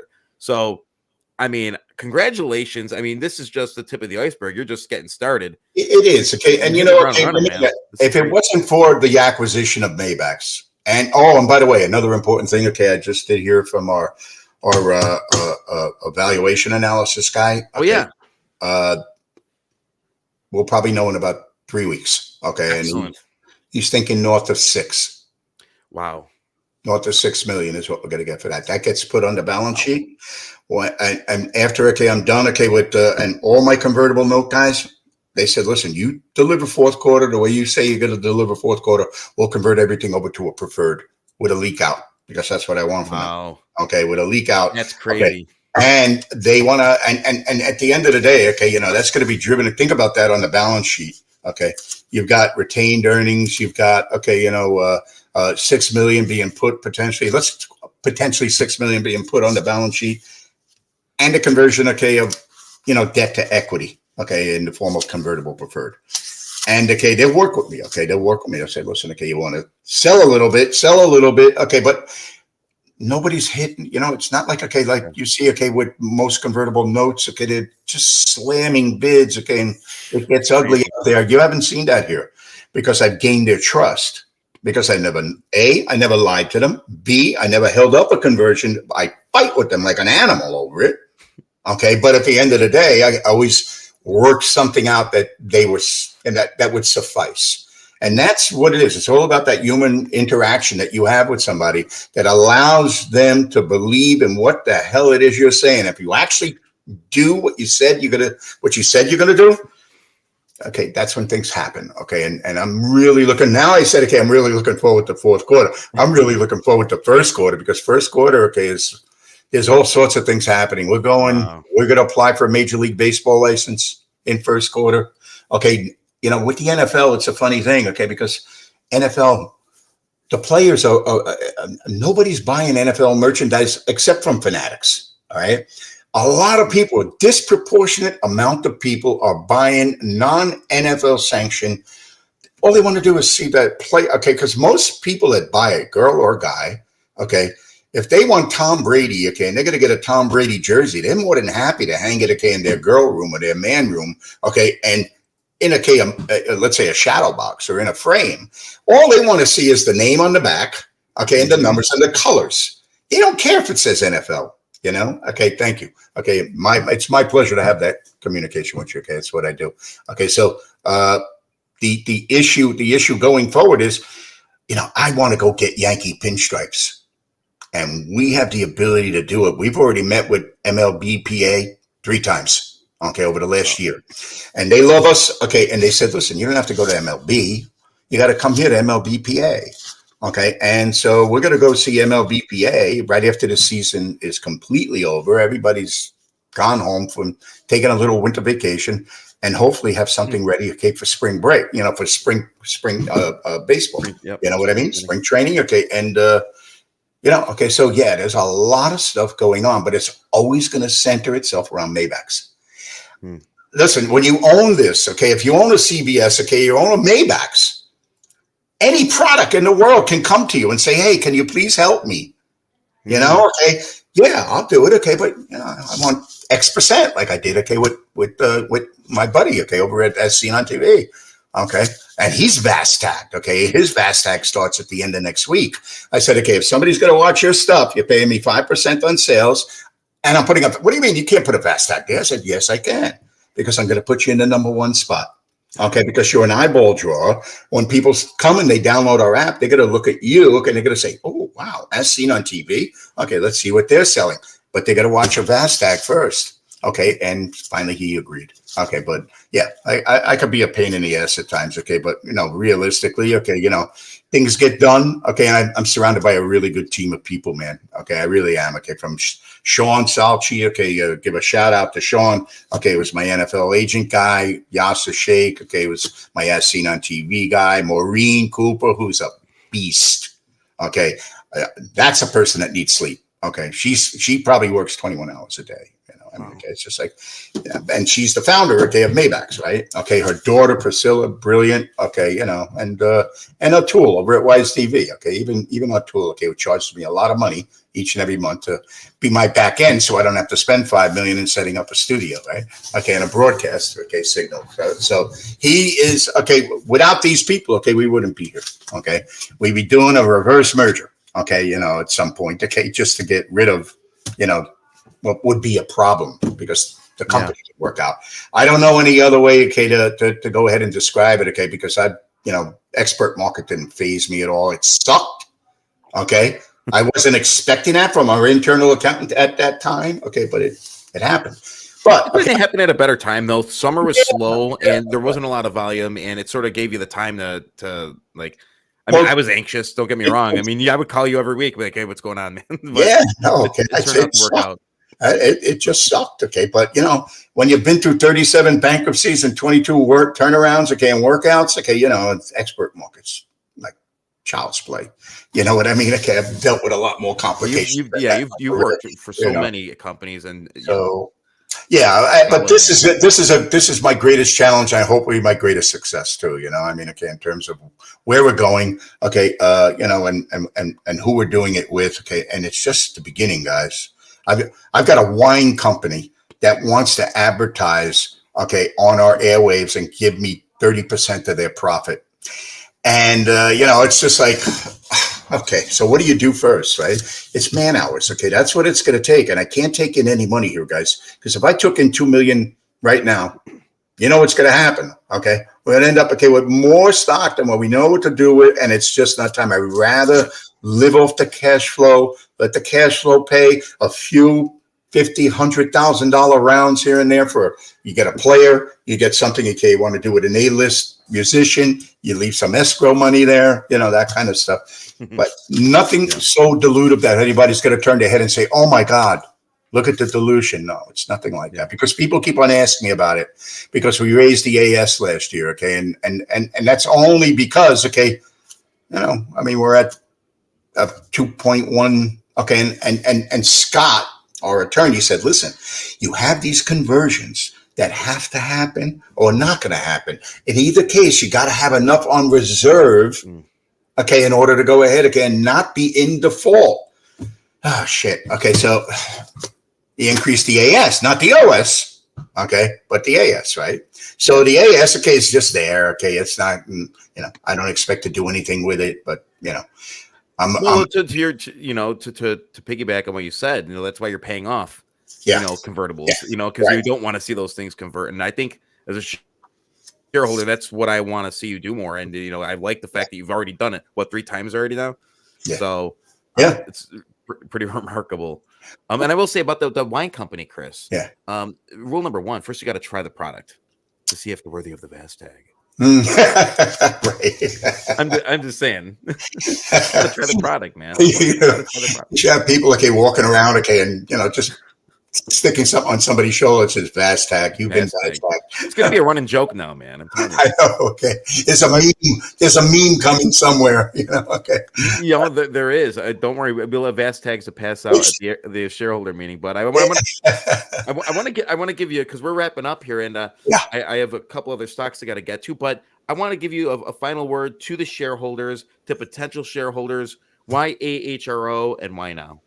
Okay. Well, okay. AHRO, okay, is one of those companies that ultimately, okay, had at one point in time had, okay, a life, okay, that was somewhat, okay, stagnant, and at this point, I knew one thing: I had to surround myself, okay, with a bunch of great people, okay, and ultimately that's what happened. And now, okay, I have really the equivalent, okay, of 5 companies working with me, okay, that ultimately are on my board of advisors. And, we've been through a lot of testy periods, okay, where people, okay, would have just walked away, okay, and should have, okay, in most cases, right? But, we got through, okay, the toughest part, okay, which Eric had mentioned earlier, okay, was the expert market. And those of you that stuck with it, okay, I'm happy that you did, okay, because I think you're starting to see, the fruit, okay, that used to be just basically buds on a tree and now really turning into fruit. Okay. I'm of the opinion, okay, that this is the right time to be involved in this stock for a number of reasons, directly related to the balance sheet, directly related to the income statement. And, okay, the fact, okay, that we are, around the corner from really blossoming on the PR side too, because, once we're done, okay, with the let's just call it, okay, the test period, okay, for these 2 players, the floodgates are going to open up, okay, because I have inroads into IMG, I have inroads into UTA, the largest management companies in the world, and on a first name basis with a lot of the people, because I did a lot of licensing in that area. But most importantly, okay, I appreciate, okay, the patience, okay, and the loyalty and the communication that comes back from you guys. And we'll always, okay, look at the idea, okay, of answering your questions as quickly as I can, whether they be asked on Twitter, okay, or on a personal level, and at any of you want a one-on-one, okay, a la, okay, via phone call, okay, or DM, okay, I'm always available to do that. And again, okay, thanks very much, okay, for taking the time to listen to our story, okay, and the confidence that you're showing, okay, by actually still being here on this okay, conversation right now. This has been long-winded, okay, but me, okay, I'm a little excited, okay. You are excited. I remember the first time we talked, actually, and this was going back probably like 6-7 months ago, and you explained literally the whole process, and it took like 25 minutes. I'm like, I had no idea what you were talking about, but now I do, because obviously, but it is complicated. You've always taken the time to come on and explain it. You always take the time to talk to shareholders, like you said, via DM. Give the guy a call. If you have any questions, reach out to your CEO, guys. This is ticker AHRO, and I'm going to send you off with something sort of special that I'm just going to play it again. So why the hell not? Chris, okay. Great having you on this show. Get the hell out of here and enjoy this. See you.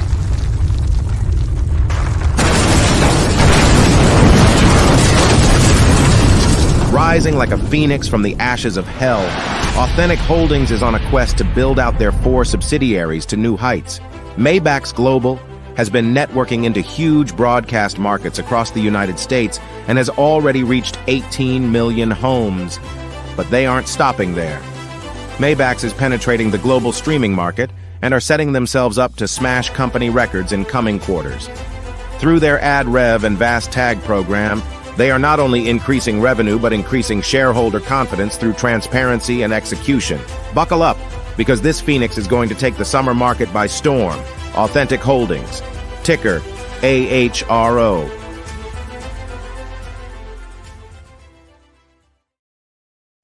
All right, so what do we do now? All right. Do we talk about other things? Man, this has been a long show. This has been a damn good show.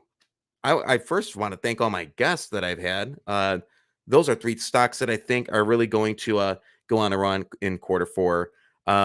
Thank you to Jeff Loch. Thank you to Gabriel Diaz. And thank you to Chris Giordano. I don't know what to do. I know it's been a long show. Let's just not talk about CYBL or ILUS. Let's just put them on the back burner. Yes, one of you guys will rip me to shreds on social media if I decided to do that. But guess what? I said I was going to do it, and we are going to do it. So I want to talk a little bit. Yes, CYBL. It's never going to be pink currents. Somebody said that. Guess what? We're pink current, and hallelujah. You know I love this Nick Cage. I love it. Am I excited? Look at that face. Nick is clearly excited. He's clearly excited. And cheers of the week goes to the Cyberlux community, the Cyberlux Discord, and Cyberlux shareholders. Cyberlux in general, good job getting it together. Good job getting pink current. He goes, don't make me use AI voice over your pick. Hey, you know what? Honestly, you know what? Paul McKinney took some heat. He's like, it's not going to work. I think it was Ronnie told him it's not going to work. And literally the next day we go pink current. So guys, if you have a company that's CE or expert market, contact Paul McKinney and he'll be sure to do some AI voice over the CEO's pick. And next day that thing is going to be off. And yes, you know, hey, how goes it? Patrick and T7, cheers to the long holders of CYBL. We're just getting started here, and I want to talk about this, and I want to talk about what I think is the most important thing, but I'll get to that in a second. I want to go back to 2023, February 13th, and this is when there was the ceasing of weekly updates. Mark was doing this thing where he would do a weekly thing. I think they thought that this thing wanted to get wrapped up quickly. They were going to get that pink current status, and you know what? This is the truth, is that under advice from his attorneys, they were just going to keep it to the 8K reports with the SEC rather than sending the weekly shareholder updates. And this is, you'd be like, they're silent. They're not saying anything. I know a lot of us were getting frustrated. A lot of you guys were getting frustrated. Almost entertainingly, we were frustrated. But I got to say, here it is right here. So it's not a shock that they did that, because immediately when they became pink current, you know, they're starting to be more vocal. Let's look at the most recent. This is the update that obtains removal of CE designation and gains pink current status. Read these PRs. You know, this is the whole thing. And I like this at the bottom. In 2023, continuing through today, sorry, battling a little bit of a cold here, but Cyberlux has applied resources to a wholesale review of its corporate and financial controls and has adopted policies and procedures to ensure the best practices going forward. I do think that they're going to make this a priority. I don't think they want to have to go over this and do this again ever. All right. So, I mean, it must have been a long time, but you know what? I could tell you right now, Mark and company, they didn't just sit around and just like, all right, now what do? We don't do nothing. Okay. No, they continued to work on their business. They continue to get the government contracts and build their network and get people on the board that know what the hell they're doing. So am I bullish on this? I am bullish on this. You're damn right, because it's right in the zone that I was buying it before it went CE. So yeah, it's down a little bit, but whatever. This is a Department of Defense stock for a penny. That is, by the way, one of the key factors, I'm going to get right into this, is the Datron acquisition. When they announced this acquisition, this, for me, is the ultimate catalyst. And it would have been great to trade it, because the share price would have went through the roof just based on what these guys have already done. Funding since inception in 2001. These guys have done federal government contract and grant funding, $862.8 million. 862, almost $1 billion. That's the acquisition you want. In 2016, $495 million Afghanistan radio contract. It's probably sitting there somewhere in Afghanistan because we left abruptly. Sorry. Just accurate. 9 million contracts for Africa and Central Asia, 2019. 2019 again, 14.5 million FMS contracts. All right. Tell me, is that the right way? Yes, I think that is the correct acquisition for Cyberlux. Big numbers. All right. They're not consistent. because every year is different with the Department of Defense based on their needs. Just look. And so, like I said, 862 million they've done. Unbelievable. Unbelievable. And so, yeah, I think they have a lot to share with us. I think this is only the tip of the iceberg.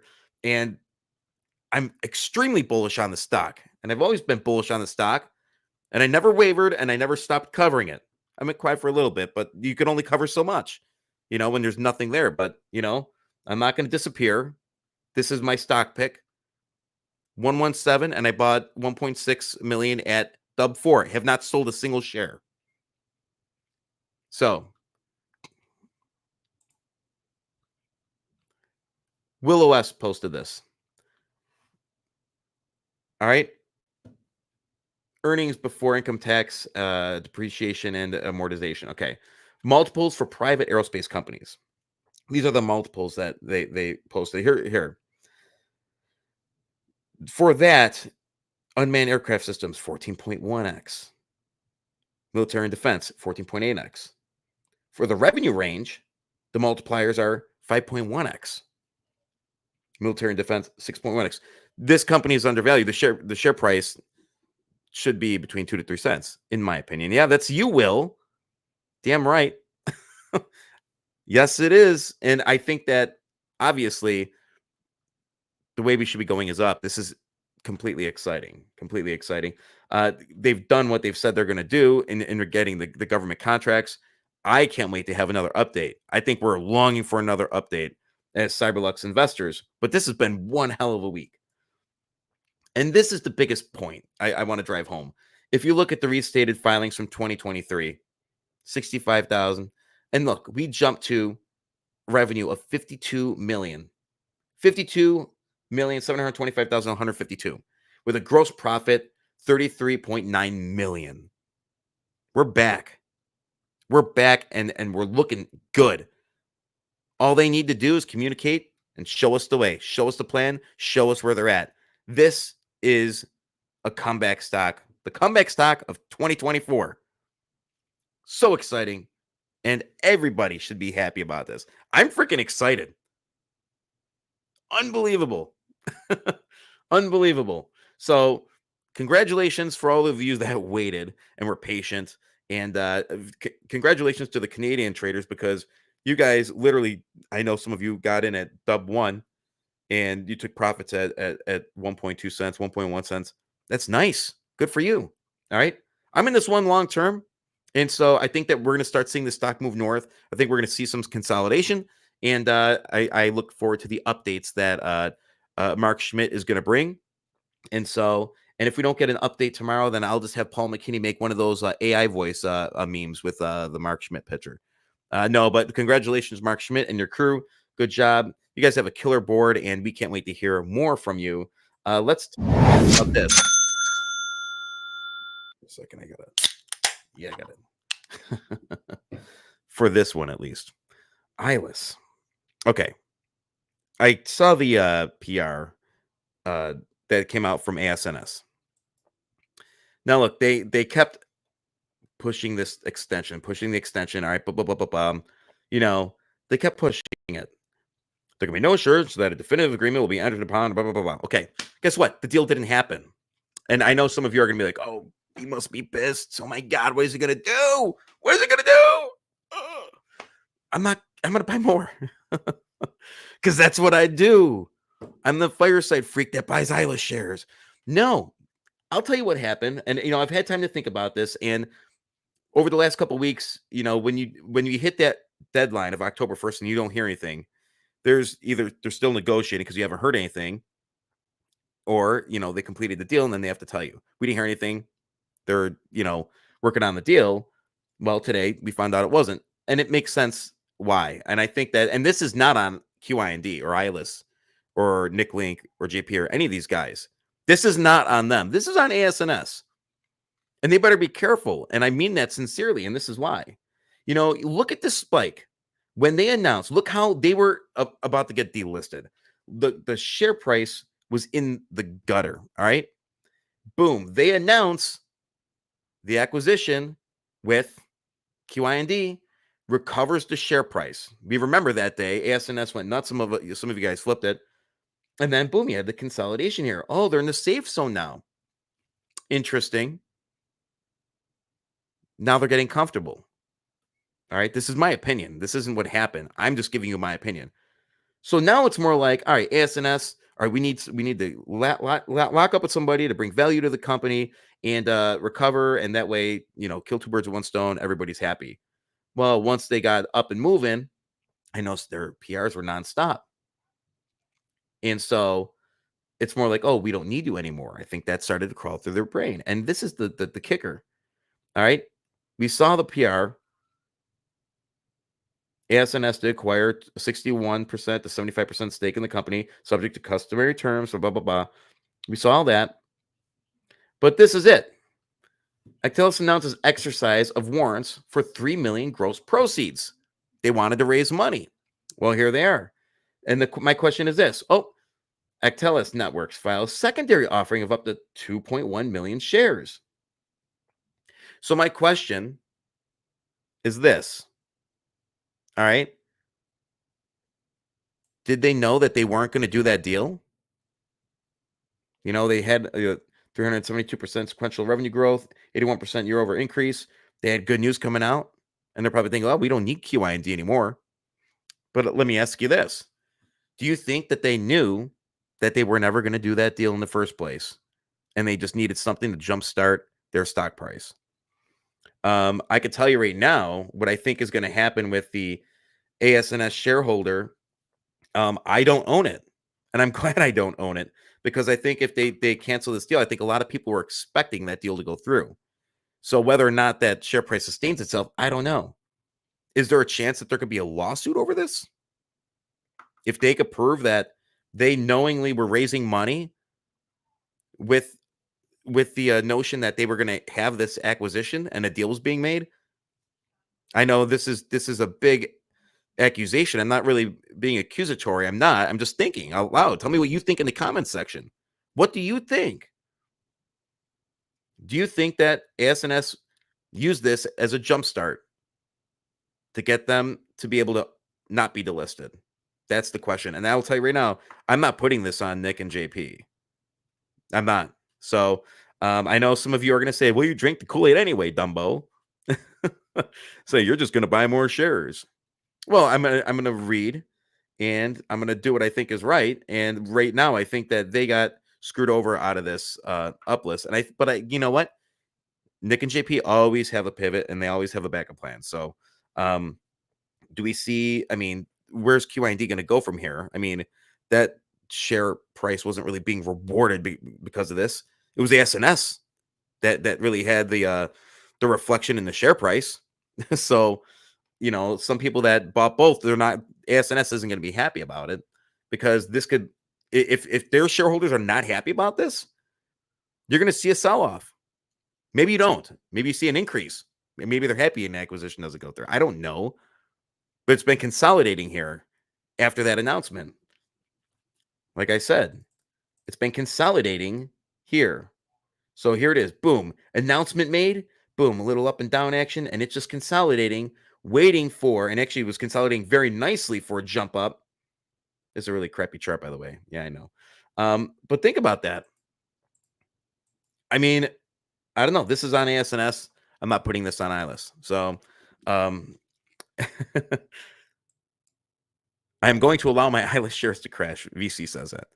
You guys do you. I mean, honestly, if you're a shareholder, I could see, like, if you're like, yep, I'm out, whatever. I could also see if you're like, you know what, I'm going to double up. I could see both perspectives. I get it.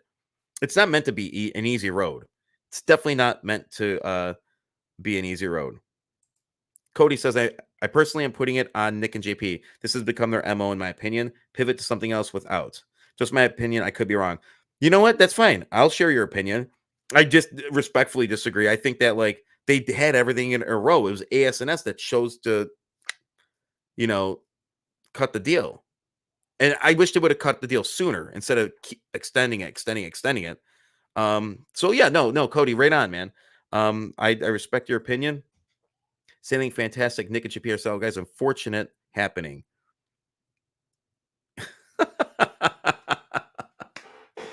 I'm gonna laugh this because no, there's no reason for it to be CE. That's silliness. That's silliness. How's BFC merch doing? How about everyone order a header shirt or give some love? Yeah, you know what? I don't have the link with me, but I know I'll post the link on actually you got some merch. Got my merch on. But yeah, no, I gotta get that. I gotta pump my stuff up more, don't I? I never share my merch link. I don't do that often, but I gotta say the merch is great. If anybody gets the merch, get this. This thing keeps things cold all day and night, or hot, whichever. But yeah, no, it's just I just don't do it. I just keep forgetting to do it. There's so many hours in a day, and I forget to plug my the merch. So I'm gonna give a shout out to the Discord too. You guys are awesome. T7, all three companies are undervalued. ILUS, QIND, and SAML. Paul McKinney loves his shirt, but I will say, and I mean this, guys. Do I use the term doubling down? Yeah, I'm going to keep buying ILUS. It's my 3 to 5 year investment. I'm on year 3.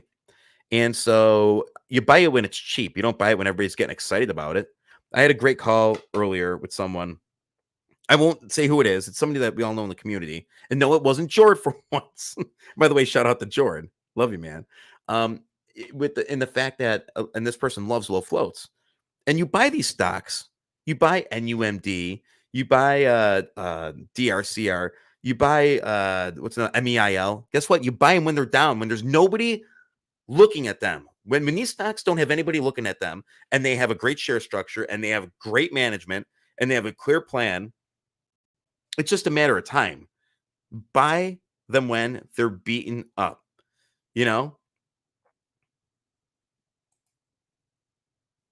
I'm down so much in ILUS. I see Chinese people. That's pretty low. He went through the other side of the earth. Yeah. But the point I'm making is this, and I'm not telling anybody what to do. You do what you do. Either I'm going to be a person that doesn't make money on this, or I'm going to make a lot of money on this. And I'm doing this with a lot of plays. MEIL, buying it. I mean, in my opinion, with the share structure, anything under 15 cents is a win. NUMD, same thing. Great real estate play. Not a lot of volume on it. Nobody's on it.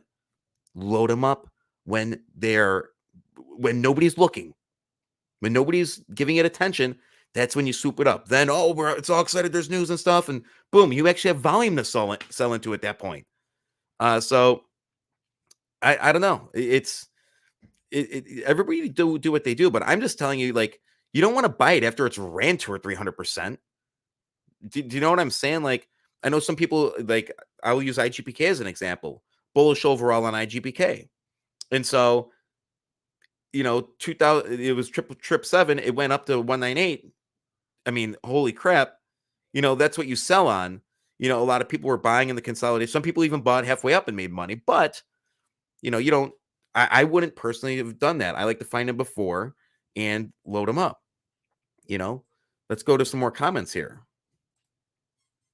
My biggest concern with ILUS related stocks is all the toxic notes they have keeping them afloat.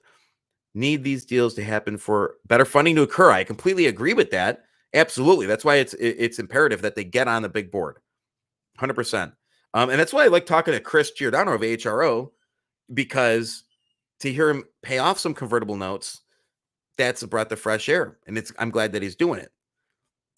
Anthony DeVideo, I love ILUS, but this is hard to swallow. I get it. I understand. And I'm going to see you down in Atlantic City. It's going to be excellent. SAML is the play, in my opinion, not financial advice. I have almost 1 million shares of it. I'm getting heavy into SAML. I think that is going to be a winner, And so have to have JP and Nick on for an update soon. Eventually. I did talk to JP about a month ago. And, when the deal was done, we would have definitely got together and had a great conversation and a Q&A and, pop some champagne. But I mean, they're always welcome on the show. I like those guys a lot of respect for them. But, we want to get the deal done. And trust me, if they wanted to dilute us to high hell and screw over us, they could have done it already and moved on and just been the villains and done whatever. ASNS made a big mistake. They could have a great partnership with QIND ILUS. Well, I think that their networking that they talked about in their one PR, I think that would have been great for ILUS, especially, you know, in Europe. But it is what it is, you know. Merch link. I don't have it with me. I don't have the merch link. Son of a gun. This is why I need Long Bowley or Rob. But Rob, he's down in the hurricane cleanup and stuff. So hopefully he's doing well. Talked to him earlier. ASNS will be sued. They very well could be sued. These guys could be sued for if they knowingly were raising money and used this no shop period, this potential acquisition and merger, whatever. If they use that to get the share price up, and then, oh yeah, look at we're sustained over $1 share price, oh, we're $1.30. Yep, and then you have money coming in, you have willing investors, and you're like, oh yeah, by the way, we don't need you anymore. It all depends on. I'd love to be on a fly on the wall as those depositions occur, and as the lawyers look through the paperwork, and the paper trail. But I don't know. We're gonna find out what happens. I think that they're gonna pivot to something else. I think that if I know them correctly, they already have another ticker probably lined up, you know. So, and I'm going to use SGN and DRCR as an example. I think they're going to close the deal really soon, like in the next week or two. I know is that crazy for me to say? I think I could tell the synergy when Coach Heck came on. They're ready to get this deal done. Like that is a play and a half. You want a play and a half? You want a Nick Link play?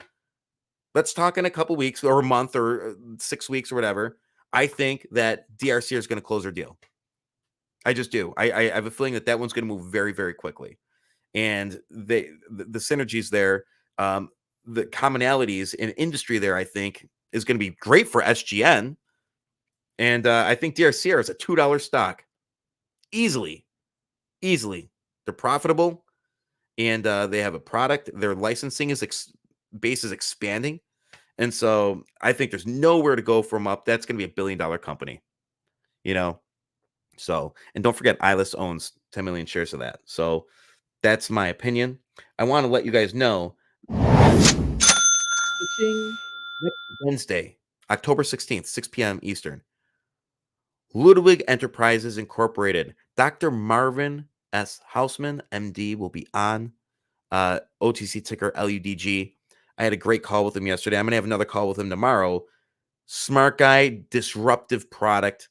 Right now, the share price for LUDGs in the teens, super low float. They're launching Revelia in 5 days. It's basically the product is going to be mRNA based, and it's a cheek swab that shows the biomarkers for breast cancer. It's a first step. Unbelievable product. We're going to have them on, and this is a super disruptive. I think that the product that they're bringing to the market is going to be a household name. This is one of those ones that's quiet until it's not. These are the plays that I look for. So I look forward to having Dr. Marvin Hausman on. Great guy, smart guy, and I talked to him, and he sent me 6 articles to read. So I have my homework to do, kids. This guy has his homework to do, and it's hard to read those medical articles, but I gotta say, like, it's really remarkable in regards to cancer treatment, and this is going to be something because it's affected all of us in one way, shape, or form. It's affected all of us, and it's something we can relate to. So I can't wait to hear what he has to say. Can't wait to hear him talk more about the product, and I hope that is a smashing success. I think it's one of my picks for Q4. And going into 2025, one it's a long play that I'm going to be watching pretty well. So this was a long episode, wasn't it? Are you going to ask again? Merch link. Lisa Methes has a lot of merch, by the way. Listen, I want you guys to do me a favor. We have 700 people watching. Hit the like button, for crying out loud. Share the content. You know, the BFC, we love our community here. I'm excited to be doing Atlantic City on December 6th. I'm going to be down there with Wayward, with Anthony DeVideo, a bunch of it. I think Lisa Matthews and crew is going. You know, this was a meaty episode, absolute meaty episode. But listen, I appreciate you guys, and I like having these sit downs. And don't be shy. Always ask questions. Put them in the chat. That's what you got to do. Get that due diligence done. Reach out to your CEOs. You know, and hey, and when you have to, you know what you have to do. You just got to make a meme. You just got to make a meme, and sometimes they might come out of CE. That's all I got, guys. Remember, there is more that binds us than breaks us. Peace out. Hey, maybe I'll stop in the Discord. Yeah, should I do it? I don't know. Peace.